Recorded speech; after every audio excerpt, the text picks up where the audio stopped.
are traveling alone. High Court, take care of my children. Take care of my children if something happens to me.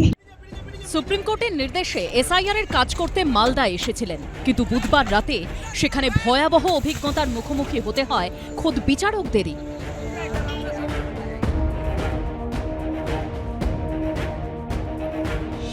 বিক্ষোভের নামে গুন্ডামির জেরে ঘন্টার পর ঘন্টা BDO অফিসে আটকে থাকা, তারপর মাঝরাতে রাস্তাতেও দফায় দফায় হামলা। High Court, take care of my children. Take care of my children if something happens to me. পরিস্থিতি এমন জায়গায় পৌঁছয় যে বিচারকদের উদ্ধার করার জন্য নির্দেশ দিতে হয় কলকাতা হাইকোর্টের প্রধান বিচারপতিকে। রাত 2টো অবধি তদারকি করতে হয় সুপ্রিম কোর্টের প্রধান বিচারপতিকে। বৃহস্পতিবার বেনজিরভাবে সুপ্রিম কোর্টের প্রধান বিচারপতি বার্তা দেন জুডিশিয়াল অফিসারদের মনোবল ভেঙে দেওয়া এবং সুপ্রিম কোর্টকে চ্যালেঞ্জ জানানোর নিকৃষ্ট প্রচেষ্টা। এই ঘটনা মুখ্য সচিব, স্বরাষ্ট্র সচিব, ডিজি, পুলিশ সুপার এবং জেলা শাসকের ব্যর্থতার নামান্তর। ডিজিপি এবং জেলা শাসকদের উদ্দেশ্যে কড়া বার্তায় নির্বাচন কমিশন জানায়, আরেকটা সুযোগ দেওয়া হচ্ছে, এরপর আর নয়।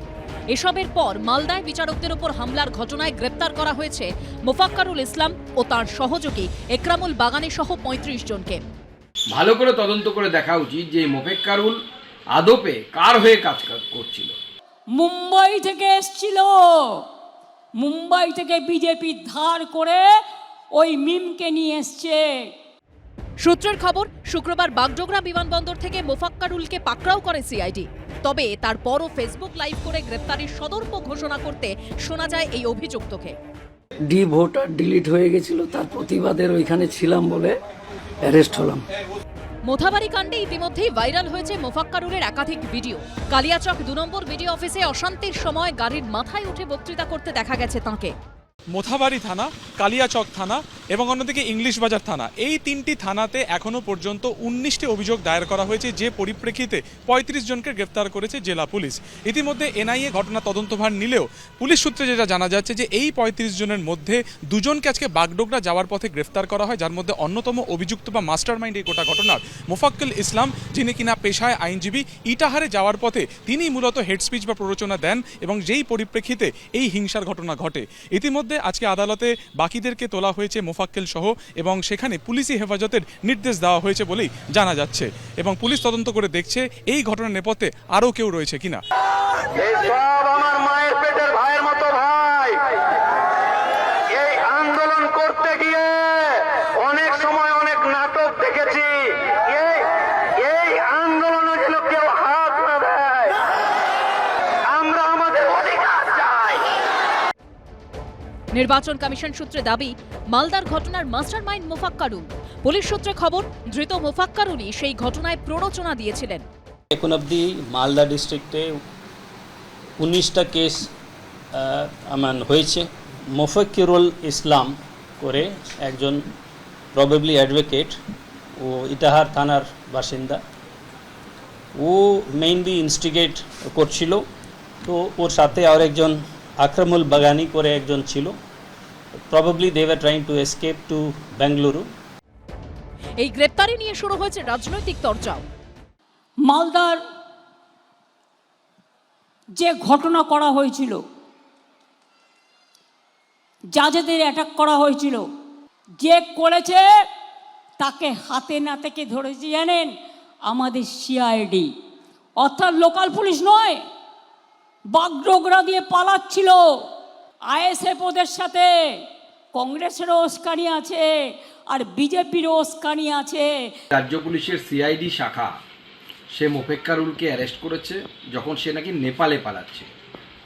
এ মূল উস্কানিদাতা। সেদিন এ গাড়ির বয়নেটের উপরে দাঁড়িয়ে ভাষণ দিয়েছিল এবং প্রচুর মানুষকে উস্কেছিল এই জুডিশিয়াল ম্যাজিস্ট্রেটদেরকে আটকে রাখার জন্য।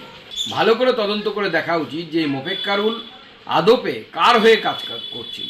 মমতা কি বলেছেন, বিজেপি কি বলেছেন সেটা বড় কথা না, কিন্তু এই যেভাবে আক্রমণ করা হলো তাতে যারা অভিযুক্ত বলে বলা হচ্ছে তাদের বড় অংশ রাজনৈতিক প্রশ্রয় শাসক দলের। এ রাজ্যে আইনের শাসন নেই, ফ্র্যাঙ্কেনস্টাইনটা বেরিয়ে পড়েছে তৃণমূলের গোটা রাজ্যের বিভিন্ন জায়গায়। সূত্রের দাবি, সিআইডির তরফে ধৃতদের রাজ্য পুলিশের হাতে তুলে দেওয়া হয়েছে, কিন্তু রাজ্য পুলিশ ধৃতদের কেন্দ্রীয় এজেন্সি এনআইএর হাতে তুলে দেবে কিনা 6 তারিখ সুপ্রিম কোর্টের শুনানির পর বোঝা যাবে। মোফাক্কারুল ইসলাম পেশায় আইনজীবী। মালদায় বিচারকদের উপর হামলার ঘটনায় তাকে গ্রেপ্তার করা হয়েছে। সামনে এসেছে ভাইরাল ভিডিও, যেখানে অশান্তির সময় গাড়ির মাথায় উঠে বক্তৃতা করতে দেখা গেছে তাকে। কিন্তু এই মোফাক্কারুল ইসলাম কে? কোন রাজনৈতিক দলের সঙ্গে তার যোগ রয়েছে? গ্রেপ্তারের পরই তা নিয়ে শুরু হয়েছে তুমুল তরজা। শুভেন্দু অধিকারী এক্সেন্ডারে এই ভিডিও পোস্ট করেছেন, যেখানে লেখা রয়েছে মোফাক্কারুল ও মমতা পুরনো সমঝোতা। এই ছবি পোস্ট করে শুভেন্দু অধিকারী লিখেছেন, এখনো পর্যন্ত যে জনৈক মোফাক্কারুলকে উস্কানিদাতা হিসেবে দেখা যাচ্ছে, তার গায়ে বিভিন্ন তকমা সেঁটে দিতে উদ্যত হয়েছেন মমতা বন্দ্যোপাধ্যায়। সে নাকি বিজেপির চক্রান্ত সফল করতে মহারাষ্ট্র থেকে এসেছে ইত্যাদি মিথ্যার ফুলঝুরি আওড়াচ্ছেন মাননীয়া। কিন্তু প্রকৃত সত্য তো জানা যাচ্ছে যে এই ব্যক্তি তৃণমূলের সঙ্গে আষ্টে পৃষ্ঠে জড়িত, তৃণমূল নেতাদের ঘনিষ্ঠ বৃত্তে ঘোরাফেরা করে, এমনকি খোদ মমতা বন্দ্যোপাধ্যায়ের রাজনৈতিক মঞ্চ আলো করে দাঁড়িয়ে রয়েছে। আমি আগেও বলেছি, আবারও বলছি, মালদার ঘটনা সম্পূর্ণ তৃণমূল দ্বারা পরিকল্পিত ও পরিচালিত। হুমায়ুন কিংবা মোফাক্কারুল বা ইত্যাদি যাদেরকে ধরাটারা হচ্ছে বা যাদের সম্বন্ধে কথাবার্তা হচ্ছে, আসলে সব রসুনের শেকড় এক জায়গায়। সবাই জানে যে কে কি করতে চাইছে। এখানে আসলে কোনো গণতন্ত্র চাইছে না Trinamool Congress. Islamic Republic of West Bangladesh বানানোর সমস্ত আয়োজন সম্পূর্ণ গজবাহি হিন্দ, যে স্বপ্ন নাকি অনেকেই দেখে থাকেন, সেটাও পরিপূর্ণ করার জন্য তৃণমূল কংগ্রেস সামনে থেকে ফ্রন্টাল অর্গানাইজেশন হিসেবে নেতৃত্ব দিচ্ছে। আর মাঝে মাঝে যেসব মুখ ধরা পড়ছে, আমরা তার পেছনের মাথাটাকে দেখতে চাই। এবং সে মাথাটা কে সেটা আমরা সবাই জানি। যারা কিনা শাহজাহানের ডেরায় বাংলার মা বোনেদের পাঠিয়েছিল রাত্রেবেলায় পিঠে করতে, যারা কিনা চন্দন দাস বা হরগোবিন্দ দাসকে খুন করতে উৎসাহ দিয়েছিল, যারা কিনা বিভিন্ন সময় খুন করার পরেও বেছে বেছে হিন্দু বাড়িতে কালো কালির দাগ দিতে উৎসাহিত করেছিল একটি নির্দিষ্ট জনতাকে, তারাই আজকে এই ধরনের কাজের জন্য দায়ী। আমরা দেখেছি যে সিদ্দিকুল্লাহ চৌধুরী, যিনি কিনা পরিবার কল্যাণ মন্ত্রী, তিনি দীপ্ত কণ্ঠে আহ্বান করছেন যে হামদো হামারা দো এটা সরকারি নীতি হতে পারে, এটা হিন্দুদের জন্য। আসলে কিনা হামদো হামারা ছে হওয়া উচিত মুসলমানদের জন্য, সরকারিভাবে বলছেন। আমরা দেখতে পেয়েছি আরেকজন ববি হাকিম মন্ত্রী, ক্যাবিনেট মন্ত্রী, তিনি কিনা বলছেন যে হিন্দু ধর্মে যারা রয়েছেন বা যারা মুসলমান ধর্মে নেই তারা হতভাগা, এবং সমস্ত মুসলমানের উচিত কমপক্ষে 10 জন করে হিন্দুকে কনভার্ট করা। এই ধরনের কথা যারা বলেছেন, তার উপরে মুখ্যমন্ত্রী মমতা বন্দ্যোপাধ্যায় রেড রোড থেকে বলছেন যে গান্ধা ধর্ম। এ কোনো বিচ্ছিন্ন ঘটনা নয়, এটি একটি পুরোপুরি একটি এজেন্ডা, যেটাকে সেট করা হয়েছে, যেটাকে চালানো হচ্ছে, যেটার দ্বারা পশ্চিমবঙ্গ থেকে সাধারণ হিন্দু বাঙালিকে উৎখাত করার ডায়াগ্রাম বা একটা ষড়যন্ত্র রচনা করা হয়েছে, যেখানে কিনা বৌদ্ধবাদে বিশ্বাসকারী হিন্দু মুসলমান নির্বিশেষে সবার উপরে আক্রমণ হানা হচ্ছে। রবীন্দ্রনাথের বাড়ি ভেঙে দেওয়া হয়েছে বাংলাদেশে, সুনীল গঙ্গোপাধ্যায়ের বাড়ি ভেঙে দেওয়া হয়েছে, রবীন্দ্রনাথের মূর্তি ভাঙা হলো, বিভিন্ন সময় ইন্দিরা গান্ধীর নামাঙ্কিত লাইব্রেরিতে আগুন লাগানো হয়েছে, সেখানে 30,000 বই পুড়িয়ে দেওয়া হয়েছে, এবং পিছিয়ে নেই পশ্চিমবাংলাও। এই ছবি পোস্ট করে বিজেপির আইটি সেলের প্রধান অমিত মালব্য লিখেছেন, একাধিক ছবিতে মোফাক্কারুল ইসলামকে মমতা বন্দ্যোপাধ্যায়ের সঙ্গে দেখা যাচ্ছে। মুখ্যমন্ত্রী Z+ সিকিউরিটি সত্ত্বেও তাকে মুখ্যমন্ত্রীর মঞ্চে, মুখ্যমন্ত্রীর কাছাকাছি দাঁড়িয়ে থাকতে দেখা যাচ্ছে। এই ছবিগুলো নিয়ে তদন্ত হওয়া উচিত যে শীর্ষস্তর অবধি তার কি যোগাযোগ ছিল। 1 এপ্রিল রাত্রেবেলায় মালদার মোতাবাড়ি সেই জায়গায় 2-3টে সংগঠন হঠাৎ কাদের নির্দেশে রাস্তায় নেমে এসে শুধু জাতীয় সড়ক অবরোধ করাই নয়, বিভিন্ন যারা জুডিশিয়াল কমিশনার হিসেবে, অফিসার হিসেবে কাজ করছিলেন, ইলেকশন কমিশনে ইলেকটোরাল রোলে কাদের নাম ঢুকবে ইত্যাদি ইত্যাদি, সেই সব অফিসারদের ঘেরাও করে 8 ঘন্টা ঘেরাও করে রাখলেন। এবং তাদের নেতৃত্বে দেখা গেল একজন, তার নাম শাহজাহান কাদরি। তিনি ওই জায়গাকার ISF-এর বর্তমানে ক্যান্ডিডেট হয়েছেন, এই সামনের নির্বাচনে প্রার্থী। আর একজনকে দেখা গেল আগুন ঝরিয়ে বক্তৃতা করছেন, নানাভাবে উস্কাচ্ছেন, তার নাম কি মোফাক্কারুল বলে একজন। মোফাক্কারুল একজন বলেন পেশায় আইনজীবী, আসলে 2021-এ তিনি মিমের ক্যান্ডিডেট ছিলেন ইটাহার থেকে, এবছরও মিমের হয়ে কাজ করছেন। মিমটা কি আপনারা অনেকেই জানবেন না। ওএসি বলে একজন ভদ্রলোক হায়দ্রাবাদে থাকেন, বোধহয় একজনেরই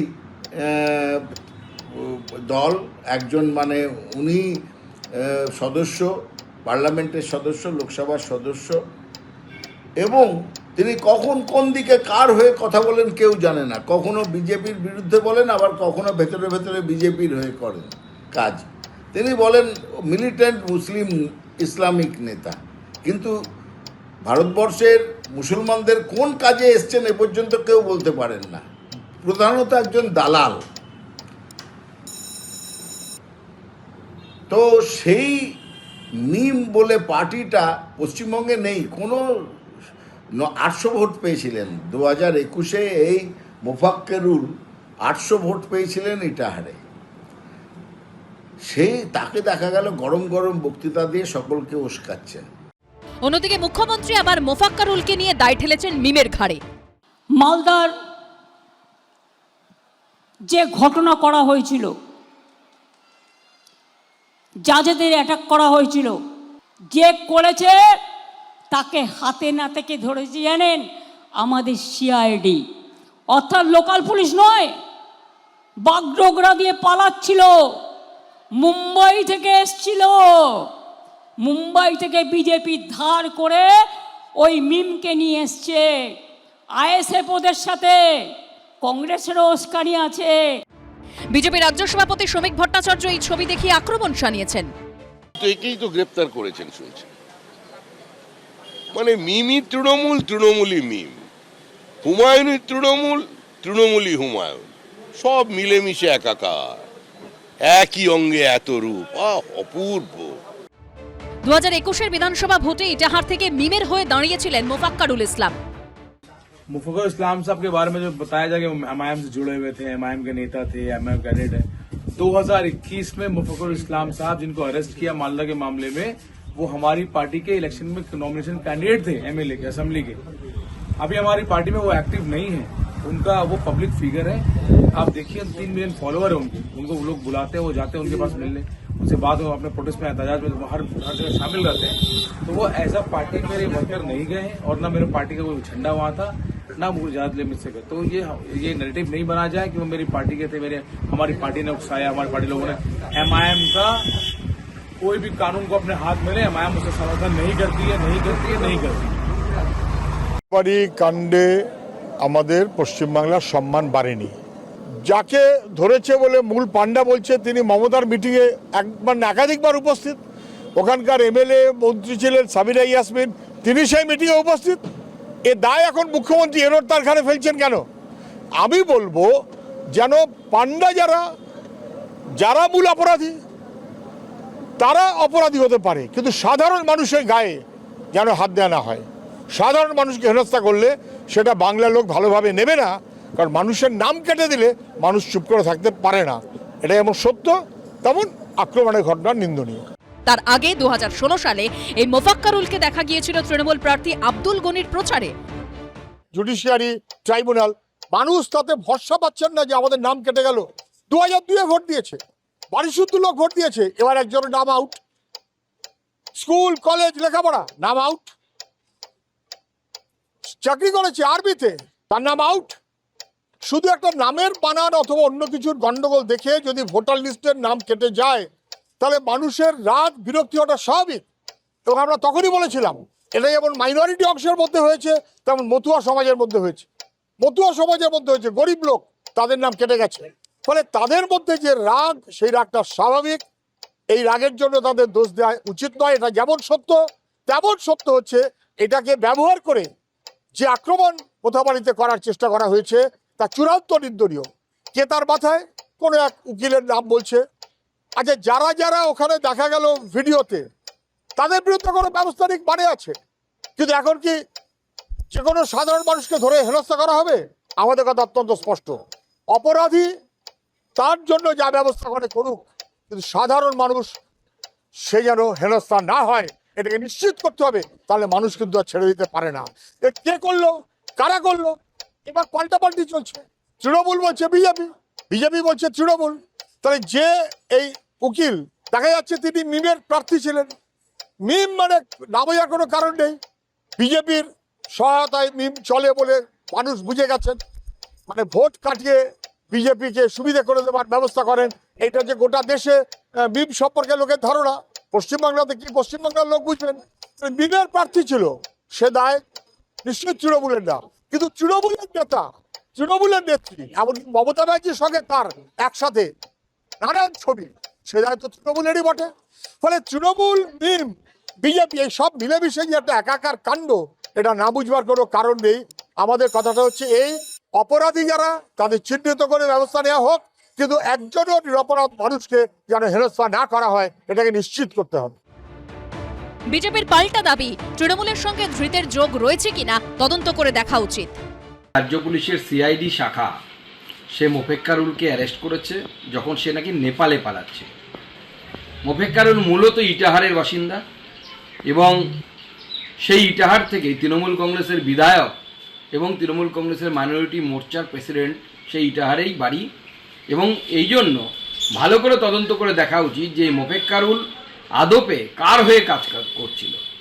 তৃণমূলের যে সংখ্যালঘু মোর্চার প্রেসিডেন্ট, যার বাড়ি ইটাহারে, মোফেক্কারুলের বাড়িও হচ্ছে ইটাহারে।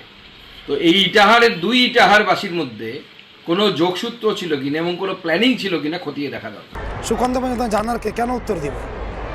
কারণটা কি? যোগসূত্র কি? ও তো আমার বিরুদ্ধে দাঁড়িয়েছিল 21-এ। ও তো সুকান্ত মজুমদাররা টাকা দিয়েছে ঘুরপথে, ওই তো ভোট, মুসলিম ভোট কাটার জন্য।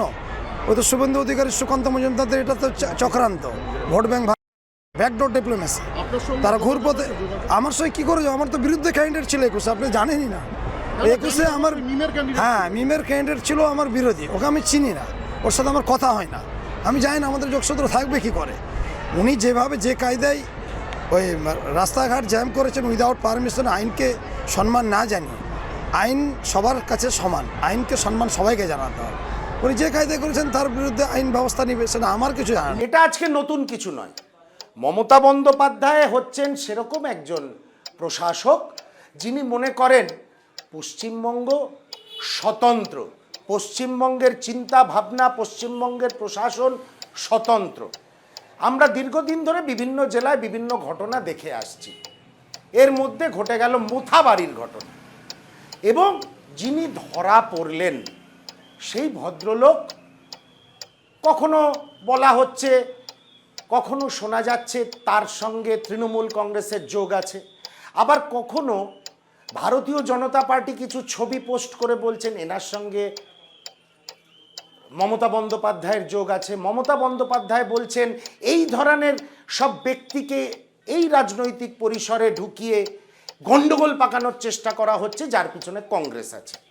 আমি একটা কথা পরিষ্কারভাবে বলতে চাই, যতই মিম, আম জনতা পার্টি, হুমায়ুন কবিরের, এরা সবাই দিনের শেষে, বাংলার মা বোনেরা, ভাইয়েরা হিসাব করে দেখবেন, দিনের শেষে এরা হয় বিজেপির স্টুজ, তাহলে মমতার স্টুজ হিসাবে কাজ করছে।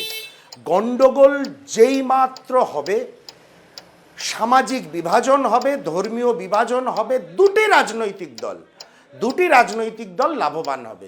এক হচ্ছে তৃণমূল কংগ্রেস, এক হচ্ছে ভারতীয় জনতা পার্টি। এর বিরুদ্ধে আমরা দীর্ঘদিন ধরে আঙুল তুলে আসছি। একটা জিনিস বুঝুন, কোনো তদন্তে বাংলার পুলিশ, সিআইডি এত সাফল্য পায় না, যেটাই এই ভদ্রলোক যিনি অ্যারেস্ট হয়েছেন তাকে গ্রেপ্তার করতে গিয়ে যে সাফল্য পেল। 24 ঘন্টা, 48 ঘন্টার মধ্যে অ্যারেস্ট। কারণটা কি? ধরা পড়লে অন্তর্নিহিত যেসব তথ্য আছে, মমতা বন্দ্যোপাধ্যায় এবং তার তৃণমূল কংগ্রেসের যোগসাজশের যে তথ্য আছে এই গণ্ডগোলের সঙ্গে, এরা যদি কেন্দ্রীয় বাহিনীর হাতে ধরা পড়ে, সেই সব তথ্য আপনাদের সামনে, বাংলার মানুষের সামনে ফাঁস হয়ে যাবে। সেই জন্য রাতারাতি সিআইডির বগলদাবা করে দাও। পুলিশ সূত্রে খবর, মোফাক্কারুলের বিরুদ্ধে কালিয়াচক ও মোথাবাড়ি থানায় একাধিক মামলা রয়েছে। দৃশ্যটা একবার ভাবুন, নিকষ কালো অন্ধকারে রাস্তায় 10 হাত অন্তর অন্তর বাঁশ ফেলে গাড়ি আটকানোর চেষ্টা হচ্ছে। গাড়ির সামনে দাঁড়িয়ে পড়ে যে কোনোভাবে গাড়ি থামানোর মরিয়া চেষ্টা চলছে। গাড়িগুলোর ওপর মুহুর মুহুর থানিট আর পাথর বৃষ্টি হচ্ছে। হাতের নাগালে পেলেই এলো পাথারি বাঁশ আর রডের বাড়ি পড়ছে গাড়ির ওপর। এক একটা আঘাতে চুরমার হয়ে গুঁড়িয়ে যাচ্ছে গাড়ির কাঁচ। আর সেই গাড়িগুলোর ভেতরে বসে প্রাণ ভয়ে আর্তনাদ করছেন কারা? সপ্তাহে একদিনও ছুটি না নিয়ে প্রতিদিন অক্লান্তভাবে ঘন্টার পর ঘন্টা যে মাননীয় জুডিশিয়াল অফিসাররা, মাননীয় বিচারকরা শুধুমাত্র মানুষের ভোটাধিকারটা সুনিশ্চিত করার জন্য চেষ্টা করে চলেছেন তারা। তাদের মধ্যে 3 জন মহিলা বিচারক। আমি ইতিমধ্যেই ভাইরাল হওয়া ছোট্ট একটা ক্লিপ আপনাদের সামনে রাখবো, যেখানে মহিলা বিচারক আতঙ্কে প্রায় আর্তনাদ করছেন, আমার কিছু হয়ে গেলে যেন কলকাতা হাইকোর্ট আমার সন্তানদের একটু দেখে। ভাবুন, গেস্ট হাউসে তার 5 বছরের বাচ্চাকে নিয়ে এসেছেন তিনি। তার কারণ কর্মস্থল থেকে কাজ সেরে কবে বাড়ি ফিরবেন তার কোনো ঠিক নেই, এদের ছুটি নেই। প্রতিদিন এই জুডিশিয়াল অফিসাররা 2 লক্ষ করে সবাই মিলে 2 লক্ষ করে নামের নিষ্পত্তি তাদের করতে হচ্ছে। তার মধ্যে এই প্রাণ সংশয়ের আশঙ্কা, যাকে সুপ্রিম কোর্ট প্রধান বিচারপতি আজকে বললেন ওয়েল প্ল্যান্ড ক্যালকুলেটেড মুভ। আমি একবার ক্লিপটা দেখে নিই। High Court, take care of my children. Take care of my children if something happens to me.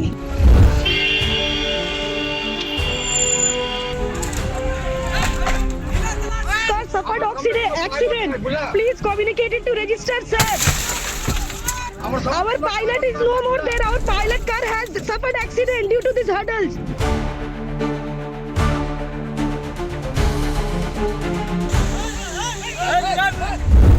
Our pilot is no more there.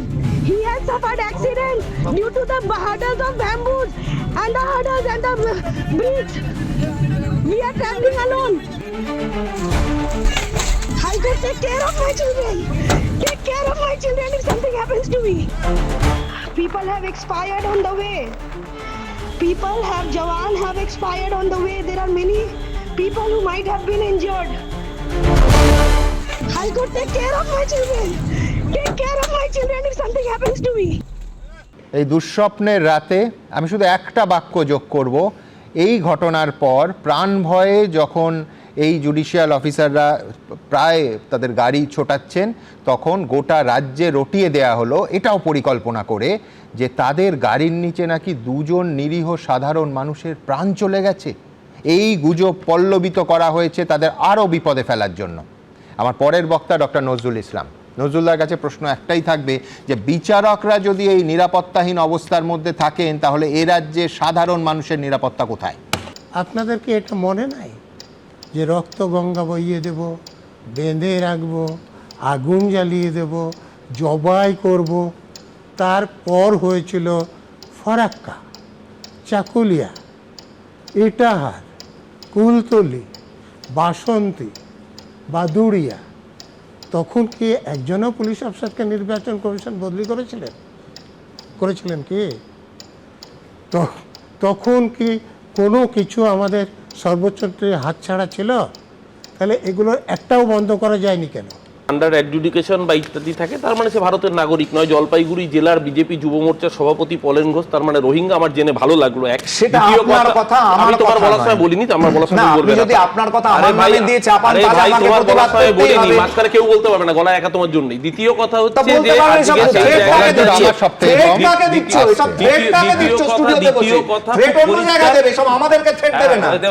নির্বাচন কমিশন দেবে, আর ওরা দেবে। আমরা তো কোনো থ্রেট দিই না তোমাদেরকে, থ্রেট তোমরাই দাও। কাকলি ঘোষদস্তি তাদের মাকে নিয়ে রাজনীতি করছেন, আমাদের কথা বলছে। তৃণমূলের কাউন্সিলর তার নিজের ইনকাম ফর্ম ফিল আপ করছে, তার নাম যতগুলো মানুষের নাম আন্ডার অ্যাডজুডিকেশন এসছে 2002 সালের তালিকায় যাদের নাম রয়েছে, তারা কেন ট্রাইব্যুনালে যাবে? এই প্রশ্নের কোনো উত্তর নেই। 2002 সালের তালিকায় যাদের নাম রয়েছে, তার বাবা মা নাম রয়েছে, তারা কেন যাবে? এই যে বললো না 10 বছরের কম ডিফারেন্স। সুমন, আজ থেকে 20, 40 বছর, 50 বছর আগে কজনের কাছে বার্থ সার্টিফিকেট ছিল সুমন?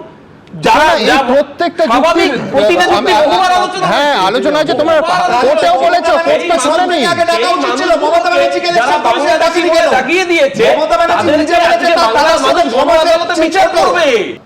একটা কথা বলুন, ওই কচু গাছ কাটতে কাটতে ডাকাত হয়। কচু গাছ যত বেশি কাটবে তত ডাকাত হবে আর কি। ওই যে ইনস্টিগেশনের কথা বলছেন আপনারা, এত বড় একটা ঘটনা ঘটে গেল, বিচারপতি বিচারক যারা বিচার করবেন অ্যাডজুডিকেশন নিয়ে তাদের জীবন সংশয়, আমি প্রশ্ন করছি তাহলে ভোটটা করতে পারবেন তো? আমার কোশ্চেন হচ্ছে, যদি বিচারপতিদের আপনি সুরক্ষা না দিতে পারে এই নির্বাচন কমিশন, again I am repeating, toothless tiger, তারা যদি বিচারপতি যারা অ্যাডজুডিকেশন মানে একটা ফয়সলা করতে তাদের যদি না দিতে পারেন, তাহলে ওই বুথগুলোতে পশ্চিমবাংলার এই পরিস্থিতি বিরোধীরা এজেন্ট বসতে পারবে তো? প্রচার করতে পারবে তো? প্রিসাইডিং অফিসার থাকতে পারবে তো? এবং তারা মনে রাখতে হবে তারা কাজটা করছেন সুপ্রিম কোর্টের মানে নির্দেশে, সুপ্রিম কোর্ট কলকাতা হাইকোর্টের নজরদারিতে। বলছেন আমরা বলিনি সুমনদা, is a calculated well plan and design বলছেন সুপ্রিম কোর্ট।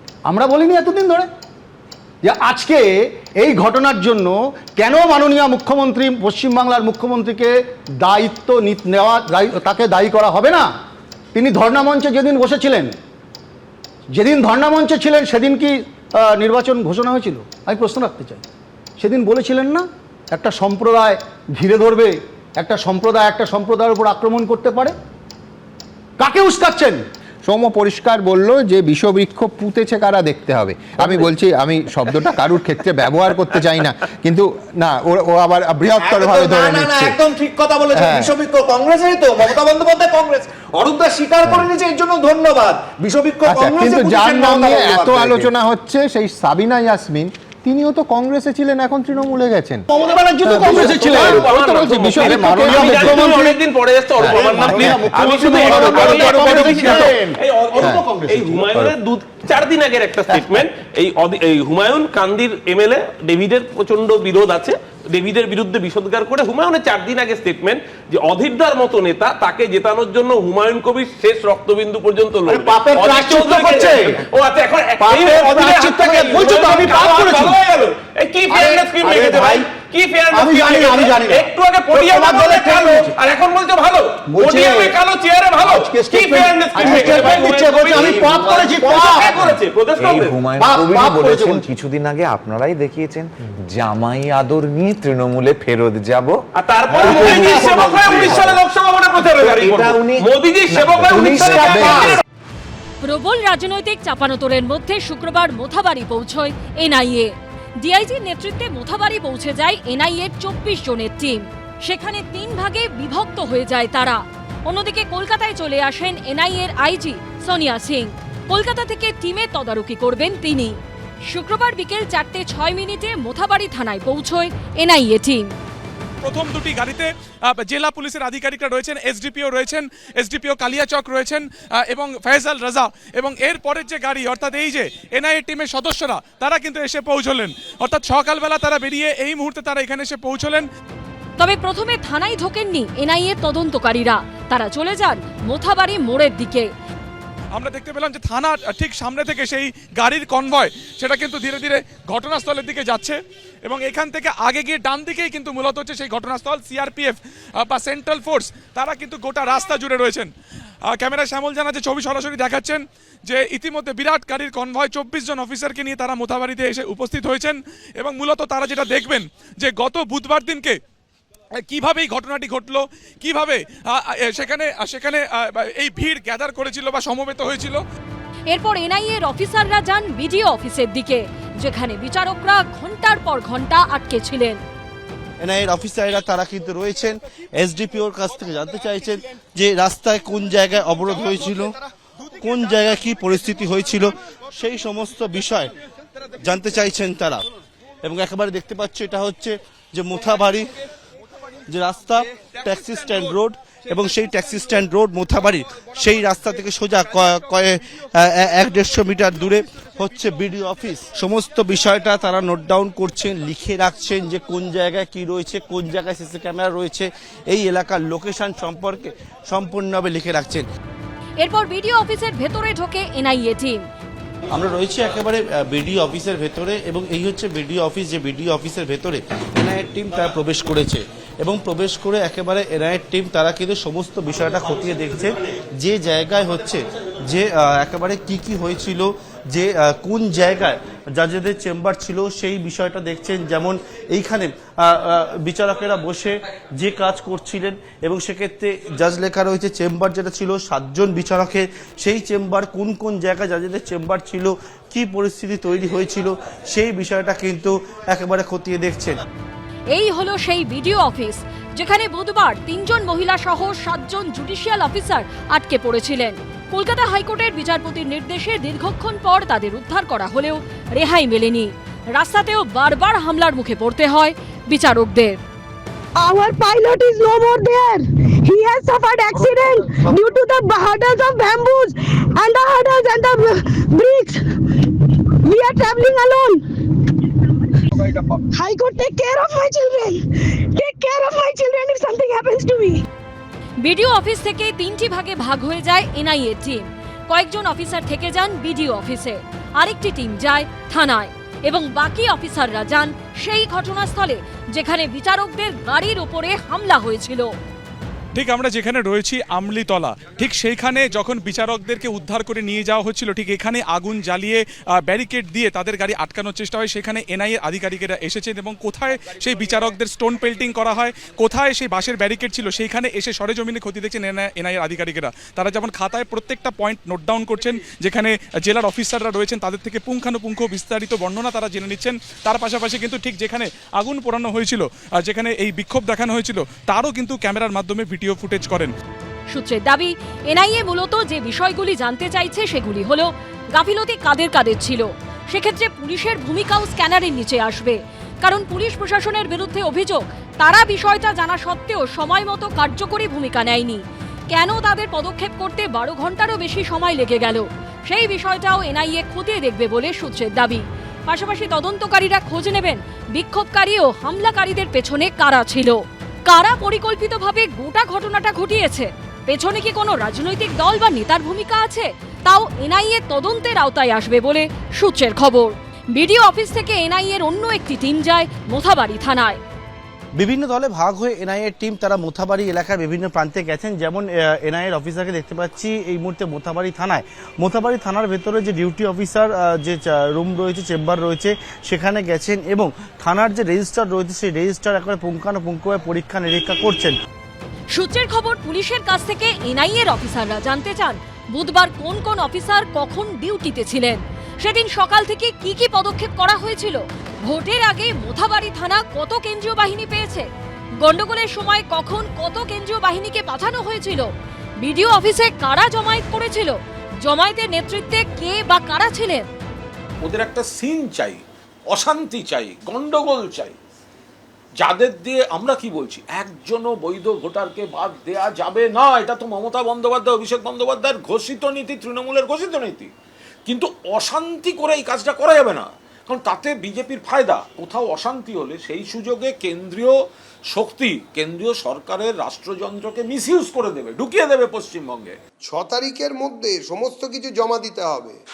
যারা ধরছেন, যারা বাঁচাতে চাইছেন, কেউ বাঁচবেন না, সবাইকেই এর জবাবদিহি করতে হবে। মনে রাখবেন, এটা মনমোহনীয় ভারত নয়, এটা মোদিজির ভারত। এখানে খুঁজে বার করবে, যা যা সাজা দেওয়ার দেবে, পালিয়ে বাঁচা যাবে না। বৃহস্পতিবার সুপ্রিম কোর্টের প্রধান বিচারপতির বেঞ্চ জানায়, জাতীয় নির্বাচন কমিশন ঠিক করবে যে তারা এই ঘটনা তদন্তভার কাকে দেবে, সিবিআই না এনআইএ। তদন্তকারী সংস্থা সরাসরি সুপ্রিম কোর্টকে রিপোর্ট দেবে। এরপরেই নির্বাচন কমিশন জানায় মোথাবাড়িতে যাবে এনআইএ। সেই মতো শুক্রবার তারা মোথাবাড়ি পৌঁছয়, কিন্তু তারা শেষ অবধি তদন্ত করবে কিনা তা স্পষ্ট হবে 6 তারিখ অর্থাৎ সোমবার। ওই দিন সুপ্রিম কোর্টে শুনানি আছে। ওই দিনই এনআইএ সুপ্রিম কোর্টে রিপোর্ট জমা দেবে। তারপর দেশের সর্বোচ্চ আদালত স্থির করবে তদন্ত শেষ অবধি রাজ্য পুলিশই করবে নাকি কেন্দ্রীয় তদন্ত সংস্থা এনআইএ। এনআইএকে সুপ্রিম কোর্ট চূড়ান্ত তদন্তভার দিলে তারা এফআইআর দায়ের করে তদন্ত শুরু করবে। তখন রাজ্য পুলিশকে ধৃতদের এনআইএর হাতে তুলে দিতে হবে। যেহেতু মোথাবাড়ি কাণ্ডে পুলিশের ভূমিকা নিয়ে নানা প্রশ্ন আছে, তাই এনআইএর হাতেই চূড়ান্ত তদন্তের ভার যাওয়ার সম্ভাবনা বেশি বলে মনে করছেন বিশেষজ্ঞরা। নির্বাচন কমিশনের সামনে যে অসভ্যতা হয়েছে, সিসিটিভি ফুটেজে যাদের দেখা যাচ্ছে আক্রমণ করছে, তাদেরকে ধরুক, বা মোথাবাড়ি কাণ্ডেও যারা আক্রমণ করছে, দৌড়ে তারা মারছে, পাথর চালাচ্ছে, তাদেরকে ধরুক, কিন্তু সাধারণ লোক কেন? একে রাজনৈতিক উদ্দেশ্যে যদি বিজেপি বা তৃণমূল কেউ ব্যবহার করতে চায়, মানুষ সেটাকে মেনে নেবে।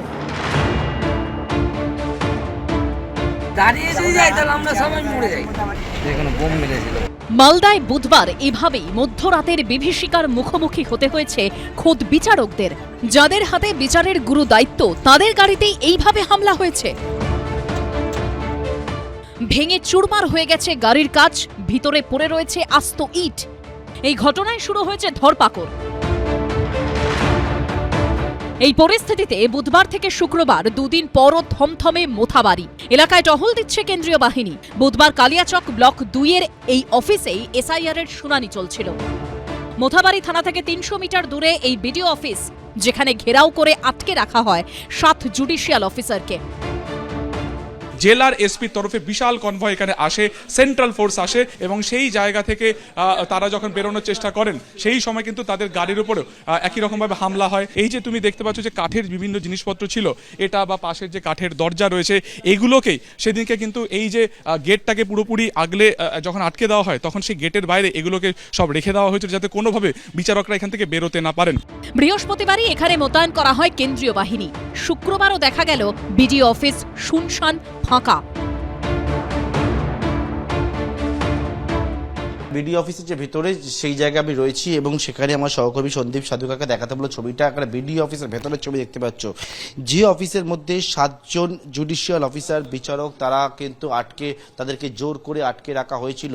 সেই জায়গায় সেই বিচারকেরা যে ঘরে ছিলেন সেই ঘরে এনআইএর টিম, এবং সেই বিডিও অফিসের ভেতরে একটা দিকে আবার সোজা গিয়ে বাদিকে যে জায়গা সেখানে বিচারকের চেম্বার ছিল একটা, অন্যদিকে আরও যে জায়গা সেখানে হচ্ছে যে বাইরেটা গোটা যে বিডিও অফিস, এই যে চত্বরটা, গোটা চত্বরটাকে একেবারে যারা আন্দোলন করছিলেন তারা চারিদিকে ঘিরে রেখেছিলেন।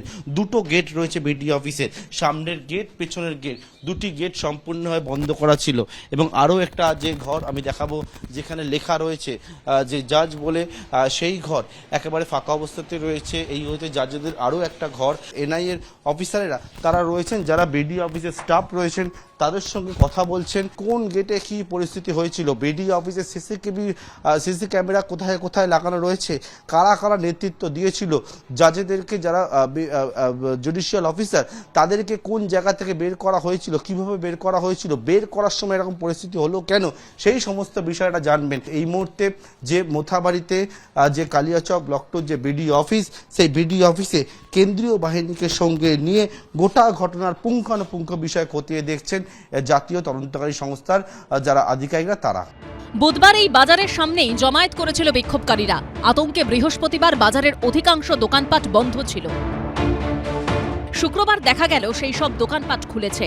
নতুন করে কোনো অশান্তির ঘটনা ঘটেনি। ভোটার তালিকা থেকে নাম বাদের প্রতিবাদে বুধবার লাগাতার অবরোধের জেরে স্তব্ধ হয়ে গিয়েছিল বারাসাত ডালখোলা 12 নম্বর জাতীয় সড়ক। বৃহস্পতিবারও মালদার নানা প্রান্তে রাস্তা অবরোধ করে বিক্ষোভ হয়।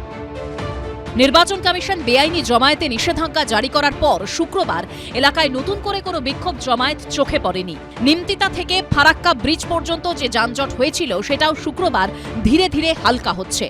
যাদের নাম বাদ দিয়েছে এইসব নিয়ে আছে, তারা লিগ্যাল প্রসেস जो भी আছে সেটাই ফলো করতে হবে।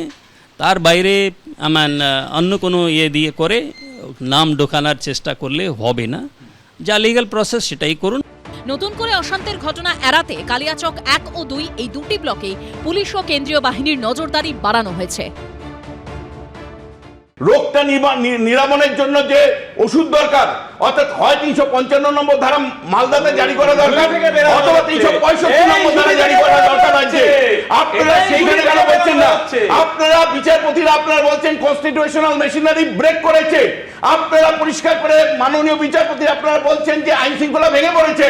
তাহলে সাংবিধানিক ব্যবস্থা আছে, সাংবিধানিক ব্যবস্থা 365 নম্বর ধারা আছে, মানে 355 নম্বর ধারা আছে, আপনারা কেন চুপ করে থাকছেন? আপনারা যখন আইডেন্টিফাই করেছেন ওষুধটাকে, তার ওষুধ কেন দিচ্ছেন না? অব্যক্ত যন্ত্রণা 355 এবং 356 মূল জায়গায় আমরা ঘুরে ফিরে চলে এসেছি। বিশ্বনাথ, আমরা বুঝে গেছি আসল উদ্দেশ্যটা কি। কিন্তু আপনি যে বললেন বিচারপতি, উইথ ডিউ রেসপেক্ট টু বিচারপতি, আমাদের বিচার ব্যবস্থার বিরুদ্ধে কোনো বক্তব্য নেই, কিন্তু ভারতবর্ষের মানুষ এটাও দেখলো যে বিচারপতি একটি নির্দিষ্ট রাম মন্দিরের রায় দেওয়ার পর রাজ্যসভায় কেউ চলে যান, কেউ কোনো রাজ্যের রাজ্যপালন, এই ঘটনাও তো ভারতবর্ষের মানুষ দেখলো। জাস্টিস লোয়ার ঘটনা তো ভারতবর্ষের মানুষ বলেনি। রাজশেখর মান্থার কথা যখন বলছেন, আপনার ওই সিলেক্টিভ ডিমনেশিয়া, আমি জানি না জাস্টিস লোয়ার কথা মনে পড়ে, আমার সিলেক্টিভ ডিমেনশিয়া একেবারে নয়, কিন্তু বিস্ময়কর হচ্ছে যে কি করে আমরা ভুলে যাব যে ভারতবর্ষের মানুষ তো এটাও দেখেছে যে ডিজিপি তিনি তার কার্যক্রম শেষ করার পর মুহূর্তে দেখা যায় তাকে রাজ্যসভায়, এবং মনে করবেন, মেক নো মিস্টেক, অরূপের সঙ্গে আমি দ্বিমত পোষণ করছি না, যখন একজন বিচারপতি তিনি বিচারপতি হিসেবে তার কার্যকাল পূরণ করার পরের দিনই দেখা যায় যে তাকে রাজ্যসভায় পাঠানোর তোড়জোড় শুরু হয়েছে, এবং আলটিমেটলি কোনো কুলিং অফ পিরিয়ড ছাড়া তিনি রাজ্যসভায় পৌঁছে গেলেন। বিস্ময় লাগে। আমি একটা বাক্য নিয়ে তারপরে যাব, সেটা হচ্ছে যে বিশ্বনাথ চক্রবর্তী শুরু করলেন কি, সেই ছোটবেলা থেকে বহু ভাব সম্প্রসারণ করেছি আমরা, বিচারের বাণী নীরবে নিভৃতে কাঁদে। দুর্ভাগ্য, আমরা এমন একটা রাজ্যে আছি যেখানে বিচারকদের মধ্যরাতে প্রকাশ্যে কাঁদতে হচ্ছে, দুর্ভাগ্য। শুধু আমি একটা জিনিস বলি, সব কিছু ভুলে যান। 15 বছর মমতা বন্দ্যোপাধ্যায় শাসন করছে, তারপরে দেশের সর্বোচ্চ আদালত বলছে রাজ্যের আইন শৃঙ্খলা ভেঙে পড়েছে।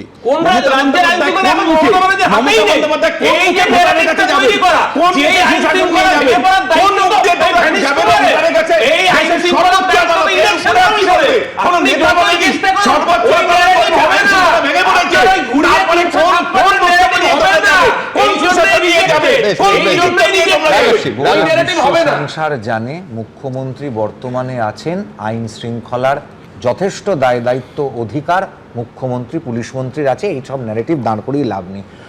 যখন এখানে দাঁড়িয়ে ডিজিপির কথা হলো, শুধু সেটা নয়, আমি তো বলিনি তোমার সময়, আমি তো তোমার সামনে বলিনি, ডিজিপিকে যখন দেখা যায় মুখ্যমন্ত্রীর বাড়িতে খালি পায়ে লোককে প্রসাদ বিলি করতে, তখন সেটা অরূপদা বলতে পারলেন না। দ্বিতীয় কথা হচ্ছে, ইলেকশন কমিশনের যে কথাটা বললেন বিশ্বনাথ দা, ইলেকশন কমিশন যখন মমতা বন্দ্যোপাধ্যায় দাঁড়িয়ে বলছেন মা বোনেরা আপনারা শান্ত আছেন কেন, আপনারা বেরোচ্ছেন না কেন, আপনাদের প্রতিবাদ করতে হবে বকলমে, তো তাহলে পরে ইলেকশন কমিশন মমতা বন্দ্যোপাধ্যায়কে কেন সেন্সার করছেন না? ইলেকশন কমিশন মমতা বন্দ্যোপাধ্যায়কে অ্যারেস্টের দিকে যাচ্ছে না কেন? শুভেন্দু অধিকারী এমন কোনো বক্তব্য রাখেনি যেখানে তাকে অ্যারেস্ট করতে হবে ইলেকশন চলাকালীন। প্রথম দিন শুভেন্দু অধিকারী স্টেটমেন্ট সম্বন্ধে আপনি আবার চালান, পরিষ্কার বলেছিল বিহারের মতো অ্যারেস্ট করাবো, বিহারে 57 জনকে অ্যারেস্ট করেছি, এখানে অ্যারেস্ট করাবো। এইটা যদি ইলেকশন অফিসারদের বিরুদ্ধে প্রভোকেটিভ স্টেটমেন্ট না হয় থাকে, তাহলে কোনটা? ইলেকশন অফিসারদের দিয়ে যদি কাজ করানো হয়, চাপ সৃষ্টি করে বলেছে, অডিও ভাইরাল হয়েছে, তাদের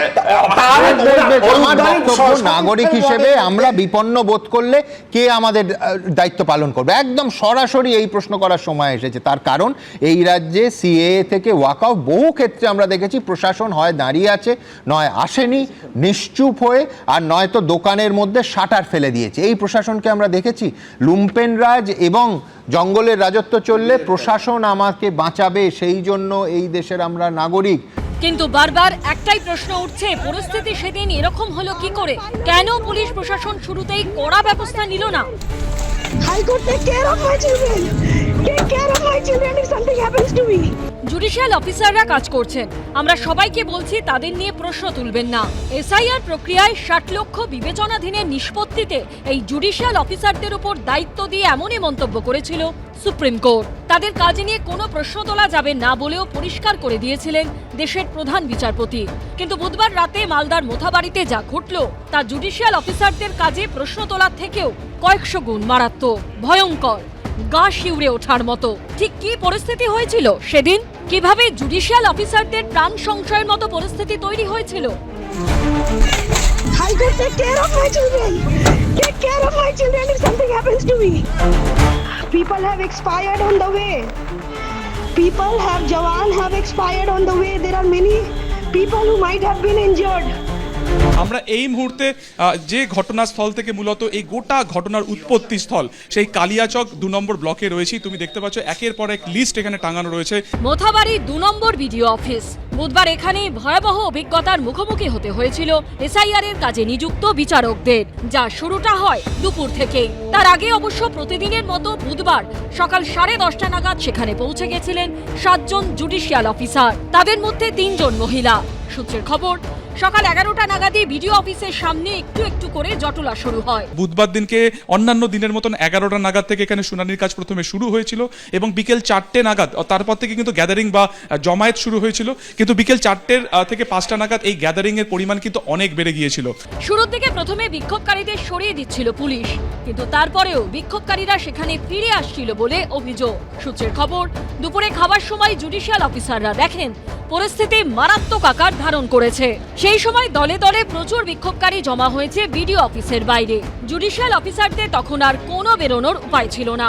এই 7 জন বিচার বিভাগীয় আধিকারিক তারা ঠিক ওপর থেকে নেমে তারা বাইরে যখন বেরোনোর চেষ্টা করছিলেন, সেই সময় কলাপসেবল গেটের বাইরে প্রচুর সংখ্যক যারা বিক্ষোভকারী তারা সেখানে জমায়েত হয়েছিলেন। সূত্রের খবর, জুডিশিয়াল অফিসারদের দেখে কোলাপসেবল গেট আটকে বসে পড়েন বিক্ষোভকারীরা, যাতে কোনো মতেই জুডিশিয়াল অফিসাররা বেরোতে না পারেন। আমি একবার দেখানোর চেষ্টা করবো, এই হচ্ছে কলাপসেবল গেট। যখন 5টা নাগাদ এই 7 জন বিচারক যখন তারা বেরোনোর চেষ্টা করেন, সেই সময় কিন্তু এই যে জায়গা রয়েছে এখানে তারা যারা বিক্ষোভকারীরা ছিলেন তারা কিন্তু সেখানে বসে পড়েন এবং তারপরে যেটা হয় যে বাইরে থেকে একাধিক একেবারে জিনিসপত্র এনে এই জায়গাটাতে ডাই করে দেওয়া হয় যাতে কেউ না বেরোতে পারেন এবং বাইরে থেকে কলাপসেবল গেট আটকে দেওয়া হয়। জেলা বিচারকের মাধ্যমে গোটা ঘটনার কথা প্রশাসনকে জানানো হলেও অভিযোগ কোনো ব্যবস্থা নেওয়া হয়নি। পরিস্থিতি হাতের বাইরে চলে যেতে পারে এই আশঙ্কায় বিডিও অফিসের দোতলায় চলে যান জুডিশিয়াল অফিসাররা। এই দোতলাতেই 7 জন বিচারক তারা ছিলেন এবং সেখানে দীর্ঘক্ষণ তারা কিন্তু আটকে ছিলেন। এই ঘরগুলোতেই কিন্তু মূলত কাজ হচ্ছিল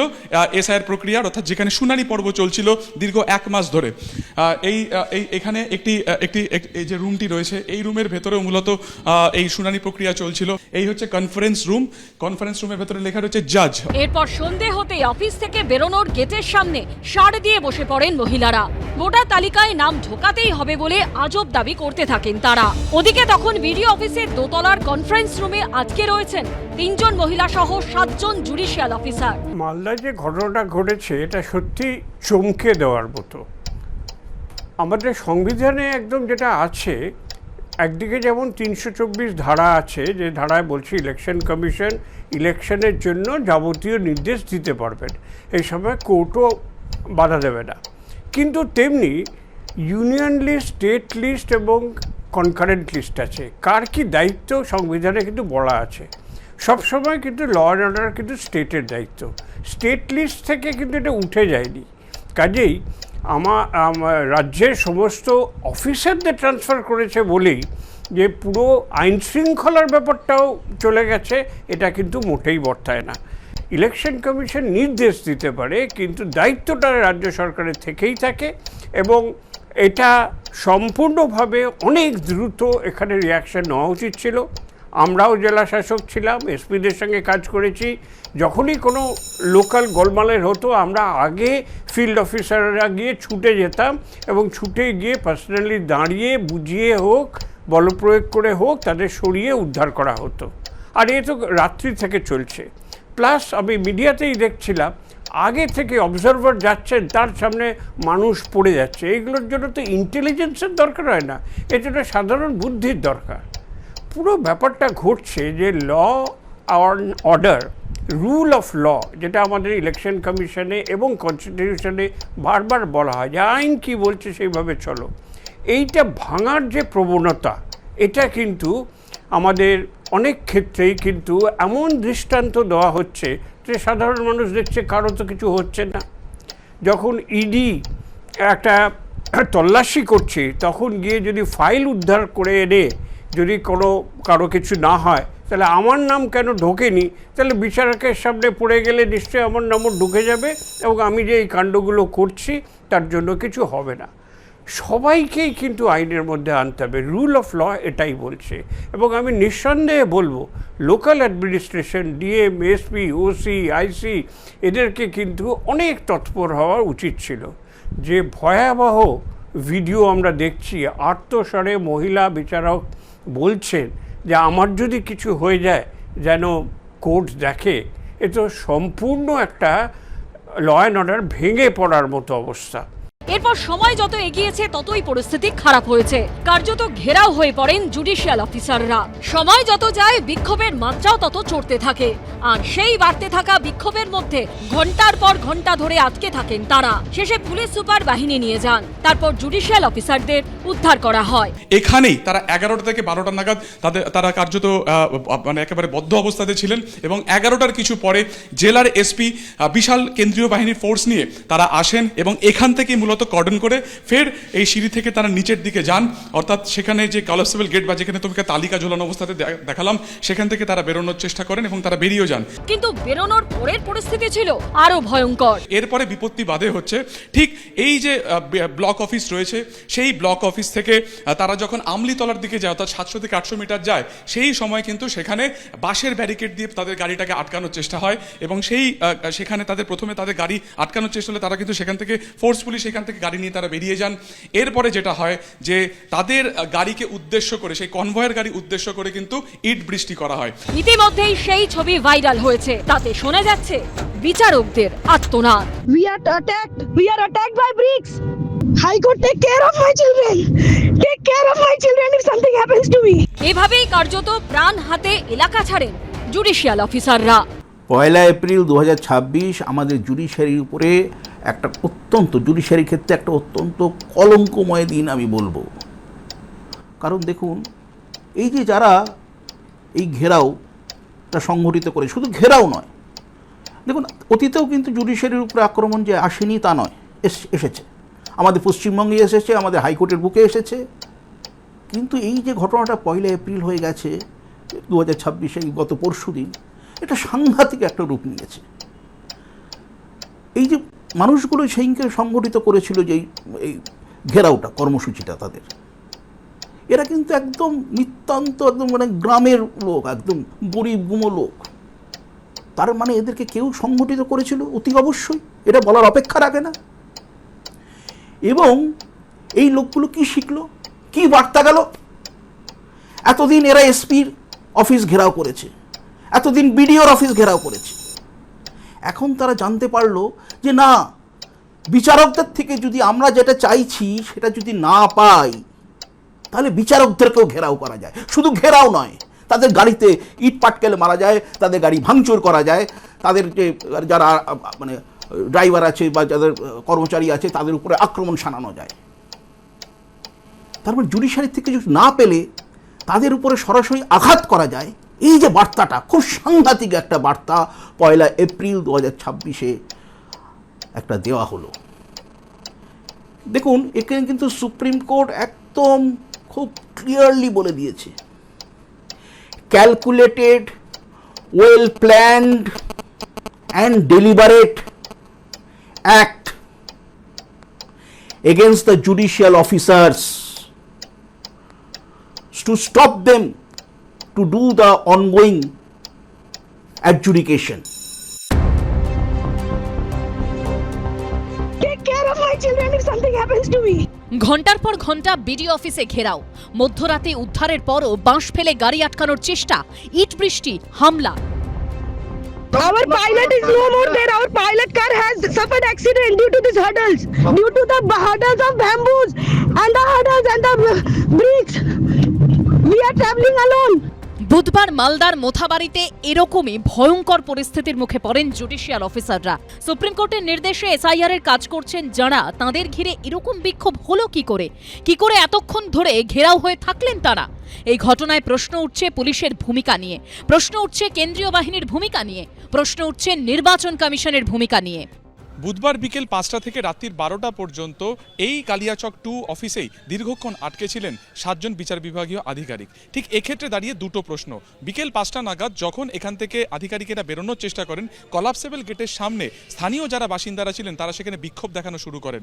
সেই সময় কেন্দ্রীয় বাহিনী বা পুলিশের ফোর্স কোথায় ছিল এটা নিয়ে যেমন প্রশ্ন উঠছে, তার পাশাপাশি দীর্ঘক্ষণ আটকে থাকার পরেও বারবার সাহায্যের আর্তি জানানোর পরেও কেন এই 6 থেকে 7 ঘন্টা পুলিশের আধিকারিক বা জেলা পুলিশের টিম এখানে এখানে এসে বিচারকদেরকে উদ্ধার করলেন না, সেই নিয়ে কিন্তু উঠছে প্রশ্ন। এবং ইতিমধ্যে এডিজি নর্থ বেঙ্গল কে জয়রামান কিন্তু পরিষ্কার স্বীকার করে নিয়েছেন যে গোটা বিষয়তে কোথাও না কোথাও ডিলে অর্থাৎ দেরি হয়েছে, ঠিক এই শব্দবন্ধনই ইতিমধ্যে কিন্তু তিনি ব্যবহার করেছেন।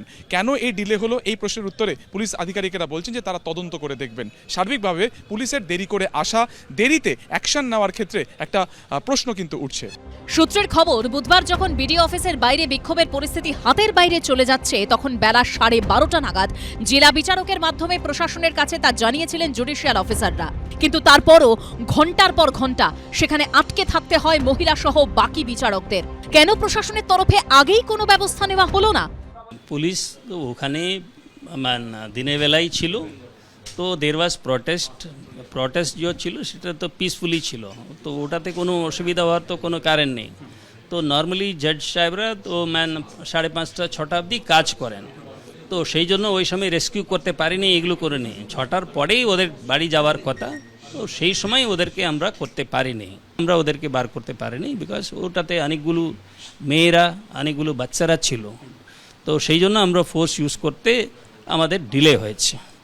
যখন রাস্তা থেকে যায় সেখানে বাঁশের ব্যারিকেড করা হলো, সেই ইনফরমেশন ছিল ওখানে বাঁশের ব্যারিকেড তৈরি করতেও তো সময় লাগে, তাহলে কি সঠিকভাবে রাস্তা স্যানিটাইজ করা হয়? না না, ওই রকম নেই। অ্যাকচুয়ালি যেখান থেকে ওরা বেরিয়েছে প্রায় 2-3 কিলোমিটার দূরে এই ইনসিডেন্টটা হয়েছে, যে বাস ফেলা হয়েছে, তো ব্যারিকেড কিছু নেই, বাস টাস ফেলেছে।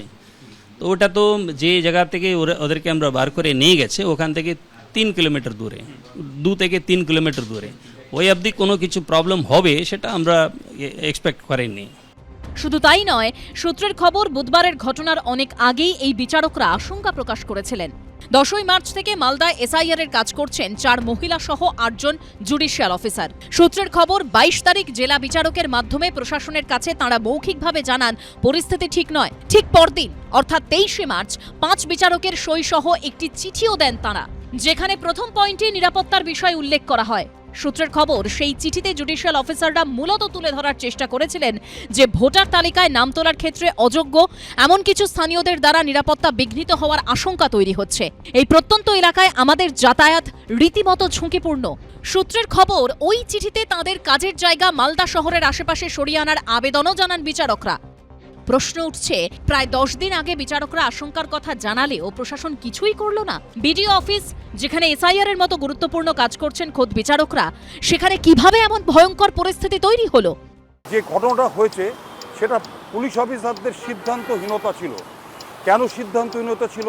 তাদের কাছে ইন্টেলিজেন্সের খবর ছিল যে বিডিও অফিস এবং সংলগ্ন এলাকাতে লোকজন আসবে, সেখান থেকে আগে থেকেই যদি 163 অর্থাৎ 144 ডিক্লেয়ার করে দিয়ে লোকজন জমানো থাকতো না, এবং আলটিমেটলি যেই যারা ওখানে বলবে, পুলিশ সেটা মাইকিংয়ের মাধ্যমে সেটা বারবার বলে দেওয়া যে আপনারা এখানে আনলফুল অ্যাসেম্বলি তৈরি করবেন না, এটা প্রথম থেকেই বলা উচিত ছিল। কিন্তু সেই রকম কোনোরকমভাবে কোনো প্রচেষ্টা দেখা যায়নি। ডিস্ট্রিক্ট ম্যাজিস্ট্রেট কিংবা এসপি লেভেলের যারা অফিসার ছিলেন তারা ঘটনার কি হতে পারে সেটা ওখানে বসে বুঝতে পারেনি। ঘটনাটা যদি এটা আমি মালদা ডিস্ট্রিক্টের ছেলে, যদি মালদা জেলা শাসকের ঘরের পাশে অনেক বড় বাংলো আছে, সেখানে যদি ঘটনাটা হতো অনেক কন্ট্রোলের মধ্যে থাকতো। বিচারকরা গেছিলেন 7 জন, তারা কিন্তু কোনো পলিটিশিয়ান নয়, কোনো পলিটিক্যাল পার্টির নয়, তারা সুপ্রিম কোর্টের অর্ডারে, রাজ্যের হাইকোর্টের প্রধান বিচারপতির অর্ডারে তারা এসআইআর কমপ্লিট করতে গেছিলেন, এসআইআর কাজ করতে গেছিলেন। সেখানে গিয়ে তারা চরম লাঞ্ছিত হয়েছে। মুমূর্ষ আত্মনাদ আপনাদের চ্যানেলের মাধ্যমে সারা পশ্চিমবাংলার লোক দেখেছে, লক্ষ লক্ষ লোক দেখেছে। এটা রাষ্ট্রদ্রোহিতার কাজ, এটা বেসিক রাষ্ট্রদ্রোহিতার কাজ। যারা এখানে করেছেন তারা বেসিক্যালি ক্রিমিনাল। তারা যে কোনো পার্টির হতে পারে, যে কোনো নেতা হতে পারে, কিন্তু তারা রাষ্ট্রদ্রোহিতার কাজ করেছেন। দে আর দ্য ক্রিমিনালস। আমি ব্যক্তিগতভাবে মনে করি যে যারা পলিটিশিয়ানরা রয়েছেন পশ্চিমবঙ্গের কলকাতার বুকে, যারা এখানে নানা ভাষণ দিয়ে বেড়ায়, তাদের প্রত্যেকের কালিয়াচকে যাওয়া উচিত, প্রত্যেকের এটা নিন্দা করা উচিত ওখানে গিয়ে। যেটা সুপ্রিম কোর্টের জাস্টিসরাও পর্যন্ত একই কথা বলছেন যে আপামরভাবে জনগণের কাছে গিয়ে বলা উচিত যে আপনারা যেটা করেছেন, যাদের উদ্বুদ্ধ করেছেন তারা অন্যায় করেছেন, এরপর ক্রিমিনাল অ্যাক্ট করেছেন। শুরুতেই কেন পদক্ষেপ নেওয়া হয়নি? প্রশ্ন তুলেছেন মুখ্য নির্বাচন কমিশনার জ্ঞানেশ কুমারও। সূত্রের খবর, বৃহস্পতিবার ভার্চুয়াল বৈঠকে মালদার জেলাশাসককে মুখ্য নির্বাচন কমিশনার জ্ঞানেশ কুমার প্রশ্ন করেন, আপনাকে ফোনে যোগাযোগ করা যায়নি, বাড়িতে ছিলেন না, কোথায় ছিলেন? মালদার পুলিশ সুপারকেও জ্ঞানেশ কুমার বলেন ঘটনাস্থলে যাননি কেন? উত্তরে এসপি জানান অতিরিক্ত পুলিশ সুপার ঘটনাস্থলে গিয়েছিলেন। তখন মুখ্য নির্বাচন কমিশনার বলেন, তাহলে আপনাকে এডিজি করে দিই? ডিজি জেলাশাসকদের কড়া বার্তা দিয়ে নির্বাচন কমিশন জানিয়েছে আরেকটা সুযোগ দেওয়া হচ্ছে, কিন্তু এরপর আর নয়। এই পরিস্থিতিতে বারবার প্রশ্ন উঠছে, মোথাবাড়ির আসল মাথা কে? পিছন থেকে কারা কলকাঠি নেড়েছে? ভোটের স্বার্থেই কি এমনটা করা হয়েছে? কে সেই ষড়যন্ত্রী? ধর্মীয় মেরুকরণের উদ্দেশ্যেই কি মোথাবাড়ি কাণ্ড ঘটানো হয়েছে? ভোটের মুখে এতে কার লাভ হলো? প্রত্যাশিতভাবেই কোনো দল, কোনো নেতা বা নেত্রী এর দায় নিতে রাজি নন, একে অপরের ঘাড়ে দায় ঠেলছে। মালদার যে ঘটনা করা হয়েছিল, জাজেদের অ্যাটাক করা হয়েছিল, যে করেছে তাকে হাতে নাতে ধরেছে জানেন? আমাদের সিআইডি। মুম্বাই থেকে বিজেপি ধার করে ওই মিমকে নিয়ে এসছে। আইএসএফ ওদের সাথে, কংগ্রেসেরও উস্কানি আছে আর বিজেপিরও উস্কানি আছে। অবিলম্বে সাবিনা ইয়াসমিন সহ চক্রান্তকারীদের গ্রেপ্তার করা হোক। এনআইএ অথবা সিবিআই তারা যে চার্জ নিয়েছে সময় ডিলে না করে, এভিডেন্স যেহেতু নষ্ট হবে, কালকে গাড়ির কাঁচ ভেঙেছে, আগুন লাগিয়েছে, এর জন্য সম্পূর্ণরূপে দায়ী বিজেপি। আজকে যেটাই হচ্ছে, যা হচ্ছে, সেটা কিন্তু বিজেপির জন্যই হচ্ছে। আর এর ডর আচ্ছা লাগা, শুভেন্দু অধিকারী আমাকে নিয়ে যে ভয় আছে সেটা আমার ভালো লাগলো। মমতা ব্যানার্জি মুর্শিদাবাদে বেশি দিন থাকা মানে, বেশি আসা মানে মুর্শিদাবাদের দাঙ্গা লাগাবেই লাগাবে। এই মহিলা আমাকে বহরমপুর লোকসভায় হারাতে দাঙ্গা লাগিয়েছিল। এই মহিলা আবার মুর্শিদাবাদে অবস্থান করলে মুর্শিদাবাদ জেলায় দাঙ্গা হতেই হবে। 23 ও 29 এপ্রিল পশ্চিমবঙ্গে দুদফায় হতে চলেছে বিধানসভা ভোট। গতবারের মতো এবারও রাজ্যের শাসক দল তৃণমূলের অন্যতম অস্ত্র খেলা হবে স্লোগান। আর সেই স্লোগানকে হাতিয়ার করে বিজেপি ও নির্বাচন কমিশনকে একসঙ্গে আক্রমণ করেছেন মমতা বন্দ্যোপাধ্যায়। ফের নিশানা করেছেন অমিত শাহকেও। 5টা রাজ্যে ভোট হচ্ছে, তাই তো?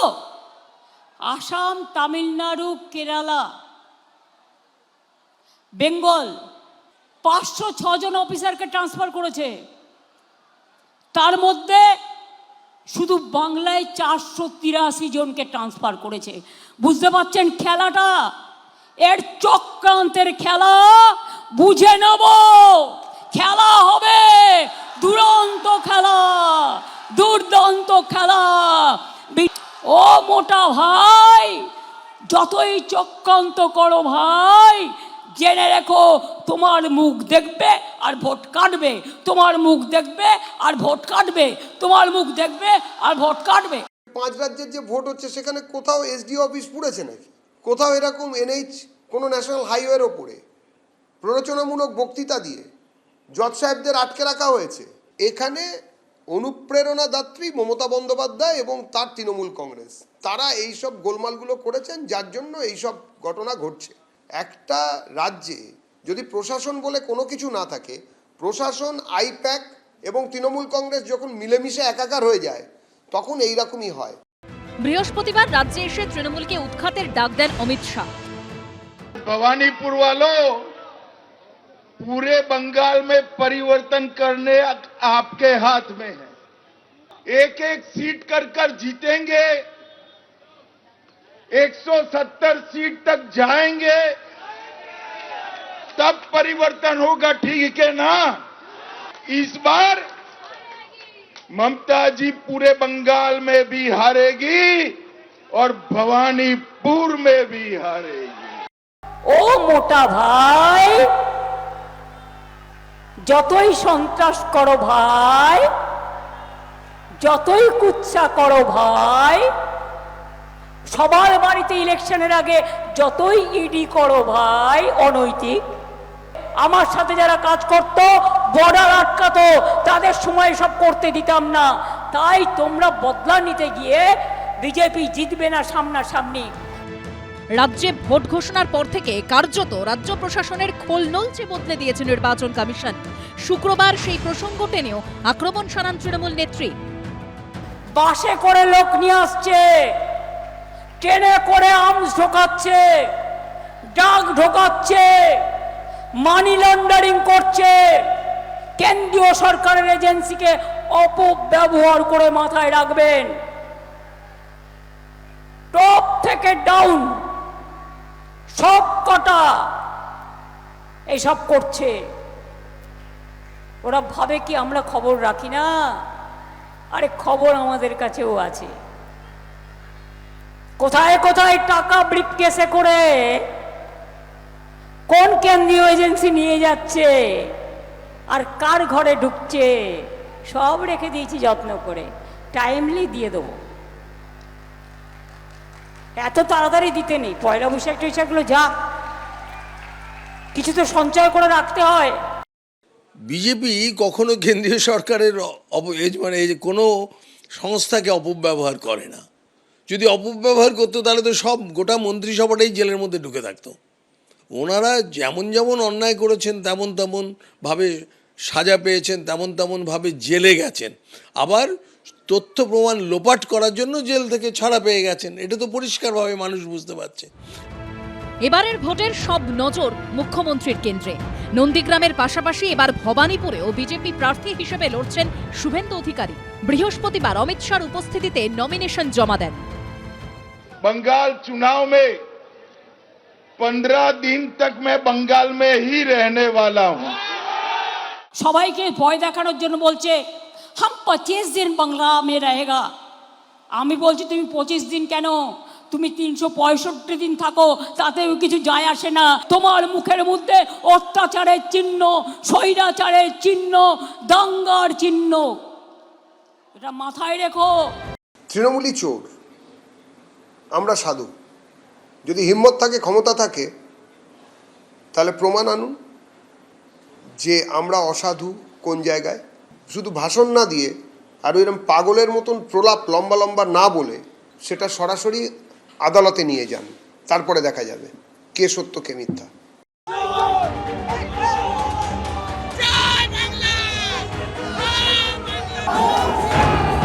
ভোটের মুখে আক্রমণ পাল্টা আক্রমণ চলছে। এরই মধ্যে বৃহস্পতিবার ভবানীপুরের বিজেপি প্রার্থী হিসেবে শুভেন্দু অধিকারীর মনোনয়ন পেশ ঘিরে উত্তপ্ত পরিস্থিতি তৈরি হয় মমতা বন্দ্যোপাধ্যায়ের গড় হাজরায়। এই ঘটনায় এবার নির্বাচন কমিশনের অভিযোগের ভিত্তিতে এফআইআর দায়ের করল পুলিশ। বৃহস্পতিবার ওই এলাকায় দায়িত্বে থাকা কলকাতা পুলিশের 2 জন ডিসিকে শোকজ করল লালবাজার। বৃহস্পতিবার একদিকে যখন অমিত শাহের রোড শো চলছে, সেই সময় হরিশ চ্যাটার্জি স্ট্রিটের মুখে বিক্ষোভ দেখাতে শুরু করেন তৃণমূলের কর্মী সমর্থকরা।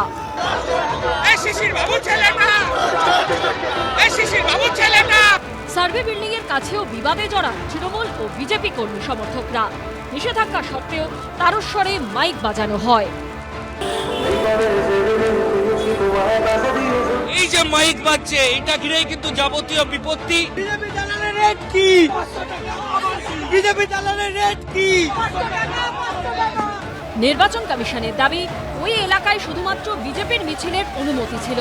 বিনা অনুমতিতে সেখানে জড়ো হন তৃণমূল কর্মীরা।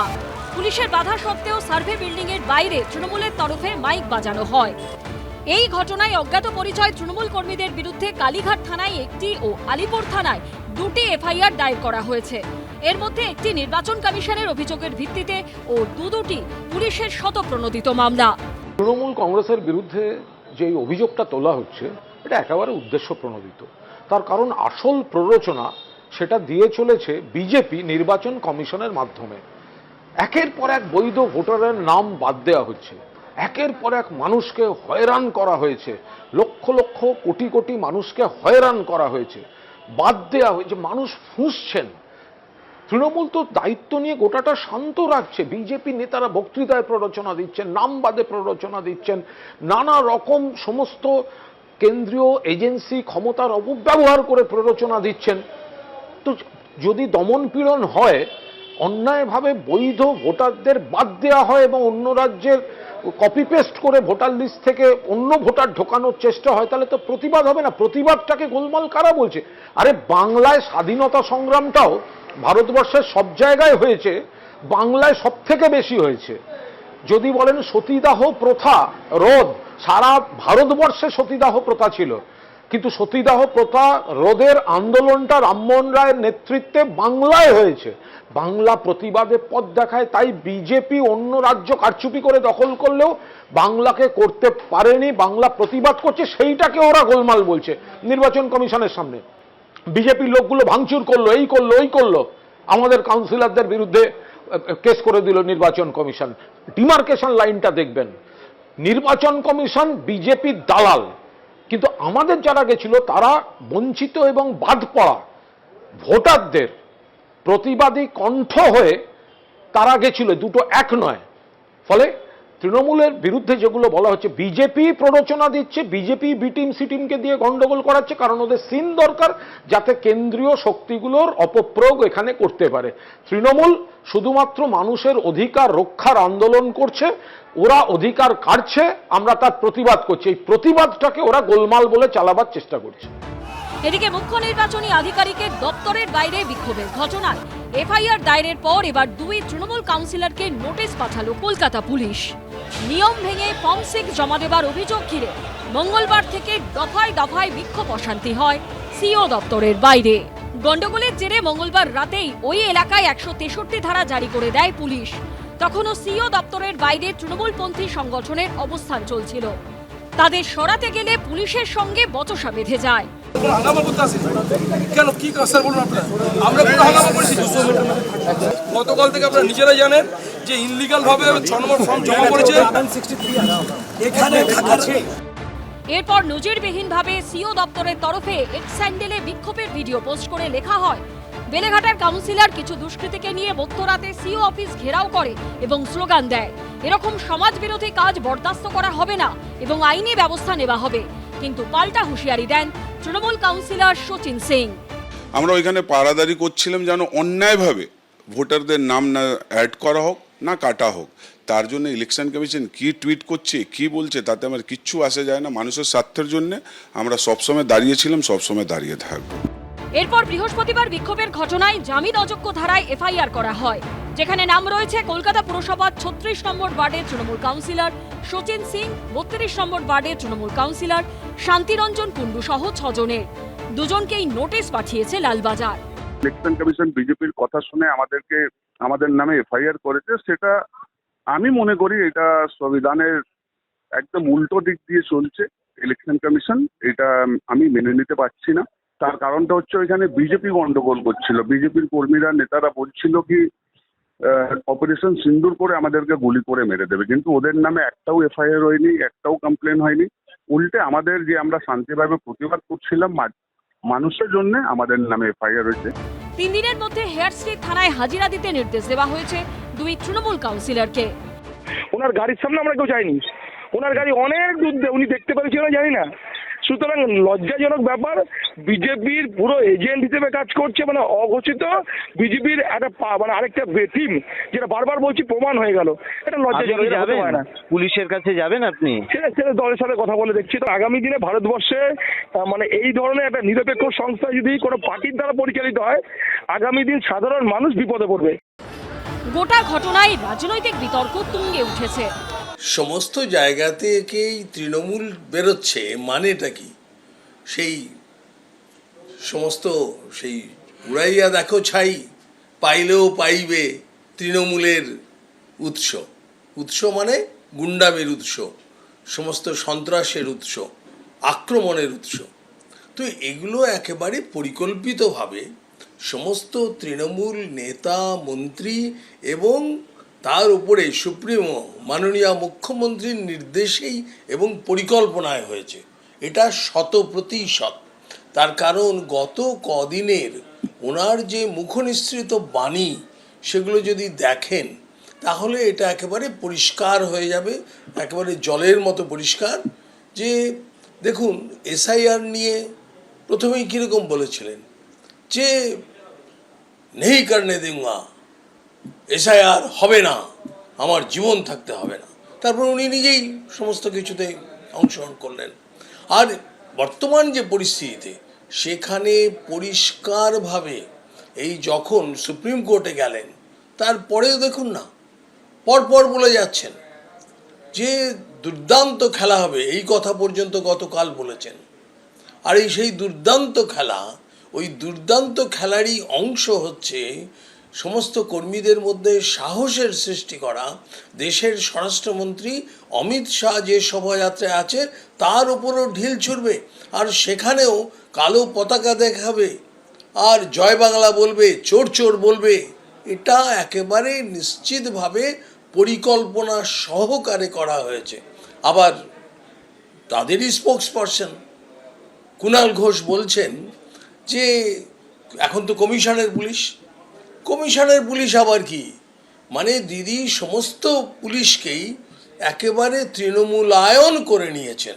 কাজেই কমিশনকে দিদির বেশি কাছের থেকে কম কাছের পুলিশ নিযুক্ত করতে হয়েছে, মানে প্রায় সব পুলিশই দিদির কাছের, মাননীয় মুখ্যমন্ত্রীর কাছের, বা তাদেরকে ভয় খাইয়ে রেখেছেন।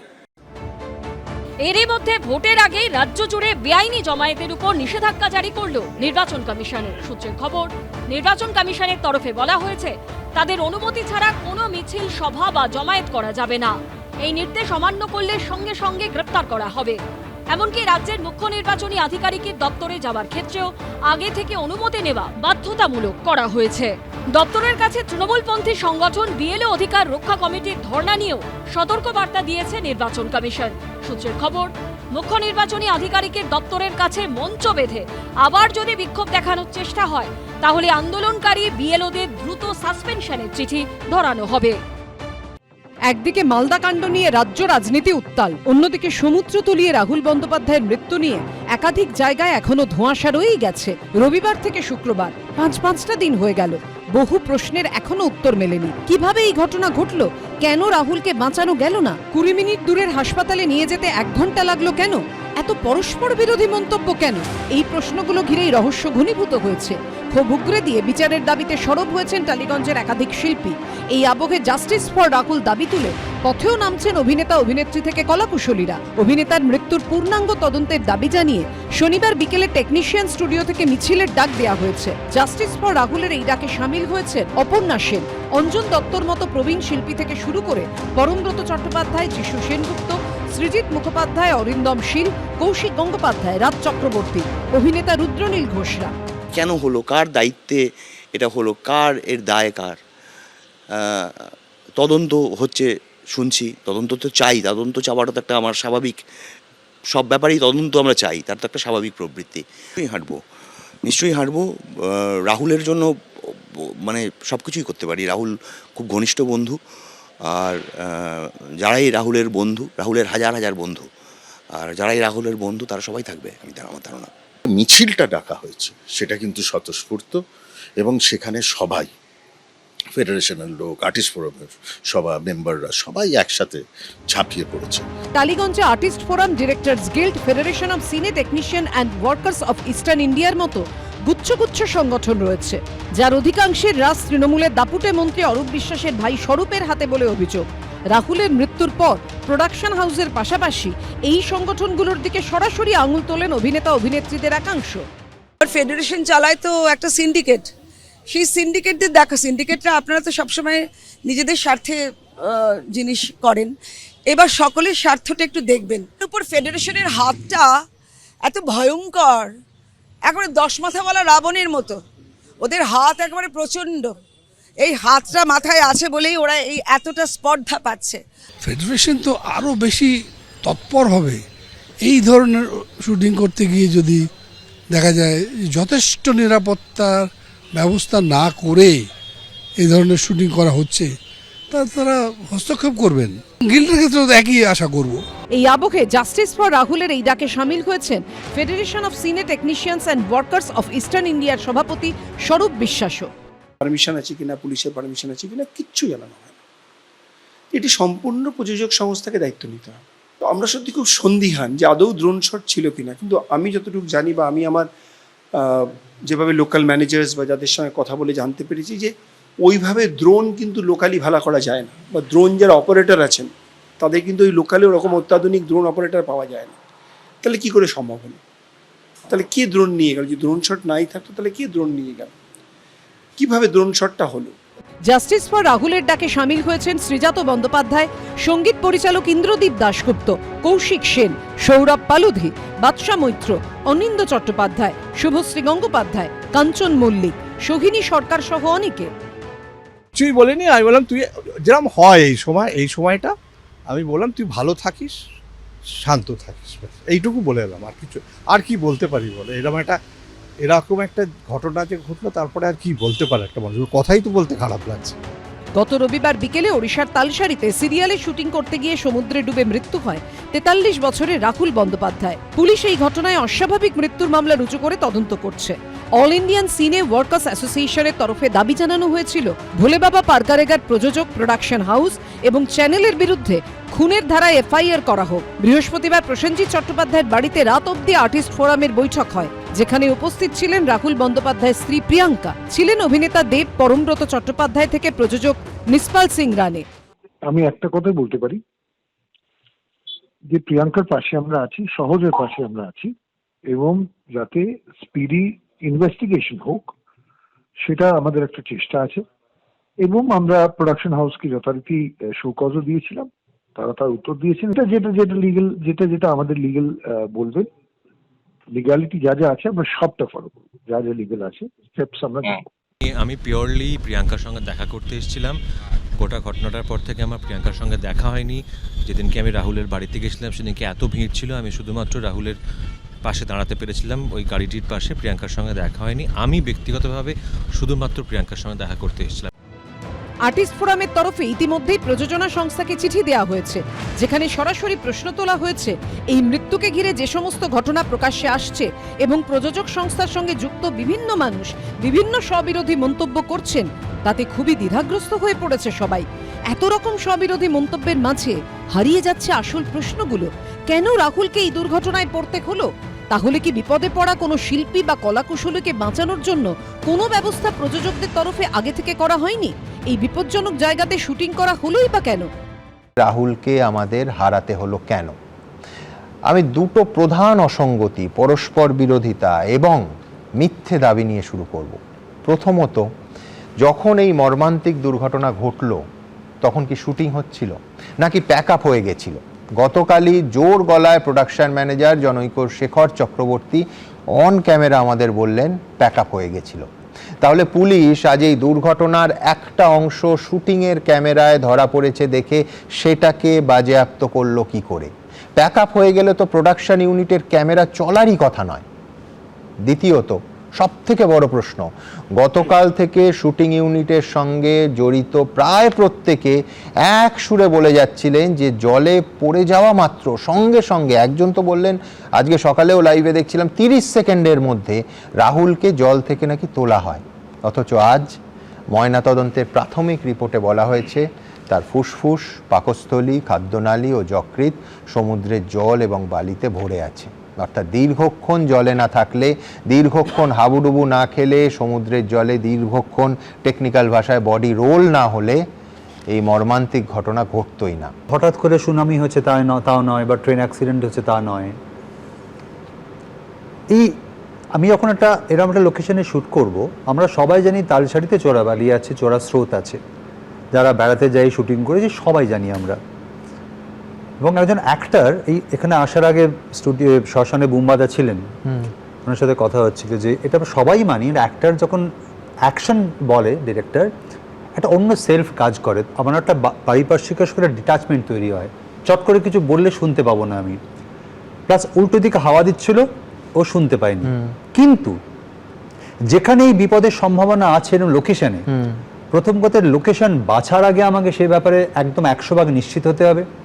2 নম্বর হচ্ছে যে তারপরেও অ্যাক্টরদের এরকম শট দিতে হয়, তার লক্ষণ রেখার মতো আমি গন্ডি টেনে বুঝিয়ে দিতে হবে গোটা ইউনিটকে, শুধু অ্যাক্টর নয়, গোটা ইউনিটকে।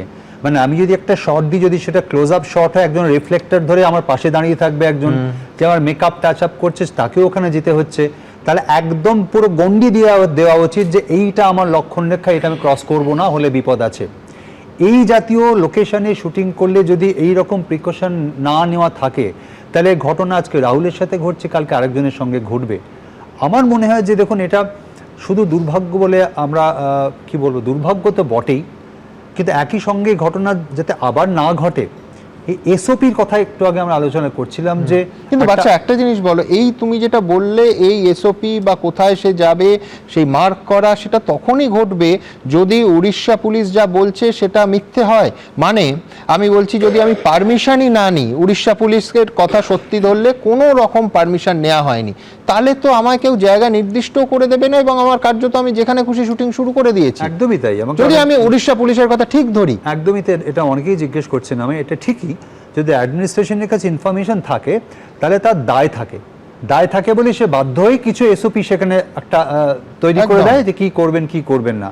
আর যদি খবর না থাকে তাহলে তার কিছু করার থাকে না। আমার মনে হয়েছে যে এই অ্যাডমিনিস্ট্রেশনের কাছে খবর না থাকা, এবং আমরা তো বিভিন্নভাবে শুটিং করি, পার হয়ে যায়, এইটাও হয়ে যাবে, এই পার হয়ে যাবে, এটা হতে হতে কোনো একদিন ঘটনা ঘটে। এটা দুর্ঘটনা 100 বার, কিন্তু এই দুর্ঘটনাটা এর পেছনে একটা আপনি নেগলিজেন্স একেবারে নেই বলা চলবে না। একদল বলতে শুরু করলো যে শুটিং শেষ হয়ে গেছিল, ও নিজেই সমুদ্রের গভীরে চলে গেছিল। আর একদল বলল না, শুটিং চলছিল কিন্তু রাহুল তার মধ্যেই সমুদ্রের গভীরে হেঁটে চলে গেছিল, কারো বারণ নাকি সে শোনেনি। আর একদল আরও অসংবেদনশীল, আমি বলতে বাধ্য হচ্ছি, তারা বলতে শুরু করলো দুর্ঘটনার দিন সকালে নাকি রাহুলের বুকে ব্যথা করছিল, অর্থাৎ এদের ইঙ্গিত যে গোড়ালি জলে শুটিংয়ের মধ্যেই কার্ডিয়াক অ্যারেস্ট হয়েছিল, এই ধরনের কিছু একটা। বিস্ময়কর যে প্রশ্ন উঠবে যে স্পষ্ট গাফিলতি ঢাকতে ঘুরে ফিরে গোটা দোষটা চাপিয়ে দেয়া হচ্ছে তার ওপর যে মানুষটার আমাদের মধ্যে নেই, যে মানুষটা এসে তার দিকটা বলতেও পারবে না। যে অসুবিধাগুলো আমরা মানিয়ে নিয়েছি বলে এটাকে নিয়ম বানিয়ে দেওয়া হয়েছে। আমাদের ইন্ডাস্ট্রিতে মাঝে মাঝে স্ট্রাইক হয়, অবরোধ হয়, নিয়ম নীতি হয়, টাকা বাড়ানো হয়, অনেক কিছু হয় কারণে অকারণে। কিন্তু মুশকিলটা হচ্ছে একটা জিনিসের বাজেটের জন্য কোনোদিন অবরোধ কেউ করেনি, না টেকনিশিয়ানদের স্বার্থ দেখা ফেডারেশন বা আমাদের আর্টিস্টদের স্বার্থ দেখা আর্টিস্ট ফোরাম। খুব সোজাভাবে বলতে গেলে এই ঘটনা বলে দেয় যে জীবনের জন্য যেন কোনো বাজেট নেই। রাহুল যে সিরিয়ালে শুটিং করছিলেন তার production house magic moments motion পিকচার্সের বিরুদ্ধে ইতিমধ্যেই ক্ষোভ উগরে দিয়েছেন অভিনেতা থেকে কলাকুশলী এমনকি ফেডারেশনের কর্তারা। রিনাদি কেন এভাবে এড়িয়ে যাচ্ছেন, আমার এটা ভারী অবাক লাগছে। খুব রেসপেক্ট করতাম রিনাদিকে, এখনও করি না এমনটা বলবো না, কিন্তু উনি কেন এড়িয়ে যাচ্ছেন সেটা বুঝতে পারছি না। বরং ওনার দুহাত বাড়িয়ে এগিয়ে আসা উচিত ছিল যে হ্যাঁ উনি তো আর মেরে ফেলেননি, তাই উনি চান চাহে না চান দায় তো নিতে হবে, কিচ্ছু করার নেই, কারণ এটা প্রযোজনা সংস্থার ভুল। প্রযোজনা সংস্থা ম্যাজিক মোমেন্টস মোশন পিকচার্সের তরফে বিবৃতিতে দেয়া হয়েছে, সেখানে লেখা ঠিক কী ঘটেছিল তা সঠিকভাবে বোঝার জন্য শিল্পী ও কলাকুশলীদের সঙ্গে কথা বলা হচ্ছে। তাদের অধিকাংশই মানসিকভাবে বিপর্যস্ত। তাদের বক্তব্য সংগ্রহের জন্য আরও কয়েকটা দিন সময় চেয়ে নিচ্ছি। কোথায় বক্তব্যে অসঙ্গতি, কোথায় ভিন্ন মত, এই ব্যাপারগুলো অত্যন্ত সতর্কতার সঙ্গে যাচাই করতে চাই, যাতে নির্ভুলভাবে রিপোর্ট দিতে পারি, যাতে পুরো বিষয়টি নিরপেক্ষ থাকে। তার জন্য রাহুল বন্দ্যোপাধ্যায়ের পরিবার, বন্ধুবান্ধব বা আর্টিস্ট ফোরামের মনোনীত কোনো ব্যক্তিকে স্বাগত। পুরো বিষয়টি সুষ্ঠু ও পক্ষপাতহীনভাবে হচ্ছে কিনা তিনি পুরোটা পর্যবেক্ষণ করতে পারেন। বিবৃতিতে প্রযোজনা সংস্থা লিখছে, আরেকটি জল্পনা বা গুঞ্জন ছড়িয়েছে জলে ডুবে থাকার সময়কাল নিয়ে। আমাদের প্রাথমিক অনুসন্ধানের ভিত্তিতে আমরা মনে করি এই তথ্যটি সম্ভবত সঠিক নয়। প্রত্যক্ষদর্শীরা জানিয়েছেন রাহুলকে যখন জল থেকে উদ্ধার করা হয় তখন তিনি জীবিত ছিলেন এবং কথা বলার চেষ্টা করছিলেন, যদিও সেই মুহূর্তে তার পক্ষে স্পষ্টভাবে কথা বলা হয়তো সম্ভব হয়ে ওঠেনি। তাকে অবিলম্বে জল থেকে ডাঙায় তুলে আনা হয় এবং তার শরীর থেকে জল বের করে দেওয়ার জন্য প্রয়োজনীয় সব রকমের প্রচেষ্টা চালানো হয়। এরপর তাকে নিকটবর্তী একটি নার্সিংহোমে নিয়ে যাওয়া হয়। দুর্ভাগ্যবশত সেই সময় নার্সিংহোমটিতে কোনো কর্তব্যরত চিকিৎসক উপস্থিত ছিলেন না। এর ফলে তাকে দীঘা হাসপাতালে স্থানান্তরিত করতে হয়, যেখানে শেষমেশ তাকে মৃত বলে ঘোষণা করা হয়। প্রশ্নের মুখে প্রযোজনা সংস্থার অন্যতম কর্মকর্তা লীনা গঙ্গোপাধ্যায় দায় ঠেলেছিলেন মৃত রাহুল বন্দ্যোপাধ্যায়ের ঘাড়েই। সমস্ত আর্টিস্টরা চলে গেছিল বোটের কোনো সিনই ছিল না। আচ্ছা এই যেটা শুটিং তো শেষ হয়ে গেছিল, একটা ড্রোন শটও চেয়েছিল নিতে। অনেক সময় আর্টিস্ট চাইলে তো করে অনেক সময়, এবং সেটা ওর একটা পারফেকশন ছিল। ডিরেক্টর রিপিটেডলি বলেছে, এবং ওই 70টা মানে যারা টেকনিশিয়ান ছিল প্রত্যেকে ওকে ডেকেছে, প্রত্যেকে। এই সবটা আমার শোনা, থেকে বেশি স্পেসিফিক্যালি কিছু বলতে পারবো না, কারণ আমি ওই স্পটে ছিলাম না সেদিন। ম্যাজিক মোমেন্টস মোশন পিকচার্স বিবৃতিতে দাবি করা হয়, লীনা গঙ্গোপাধ্যায়ের ভূমিকা সর্বদা কেবল সৃজনশীল দায়িত্ব পালনের মধ্যেই সীমাবদ্ধ ছিল। সাম্প্রতিককালে তাকে সামান্য কিছু শেয়ার ও সহ প্রযোজকের কৃতিত্ব দেওয়া হয়। বিবৃতিতে এও বলা হয়েছে, পশ্চিমবঙ্গ মহিলা কমিশনের চেয়ারপারসন পদ থেকে সরে দাঁড়ানোর ইচ্ছা প্রকাশ করেছেন লীনা গঙ্গোপাধ্যায়, যাতে মৃত্যুর তদন্ত প্রক্রিয়ায় কোনো পক্ষপাতিত্বের অভিযোগ না ওঠে। তবে এখনো অবধি তিনি এই পদে ইস্তফা দেননি। এ প্রসঙ্গে তিনি কোনো ফোন বা মেসেজের উত্তর দেননি। এবিপি আনন্দ।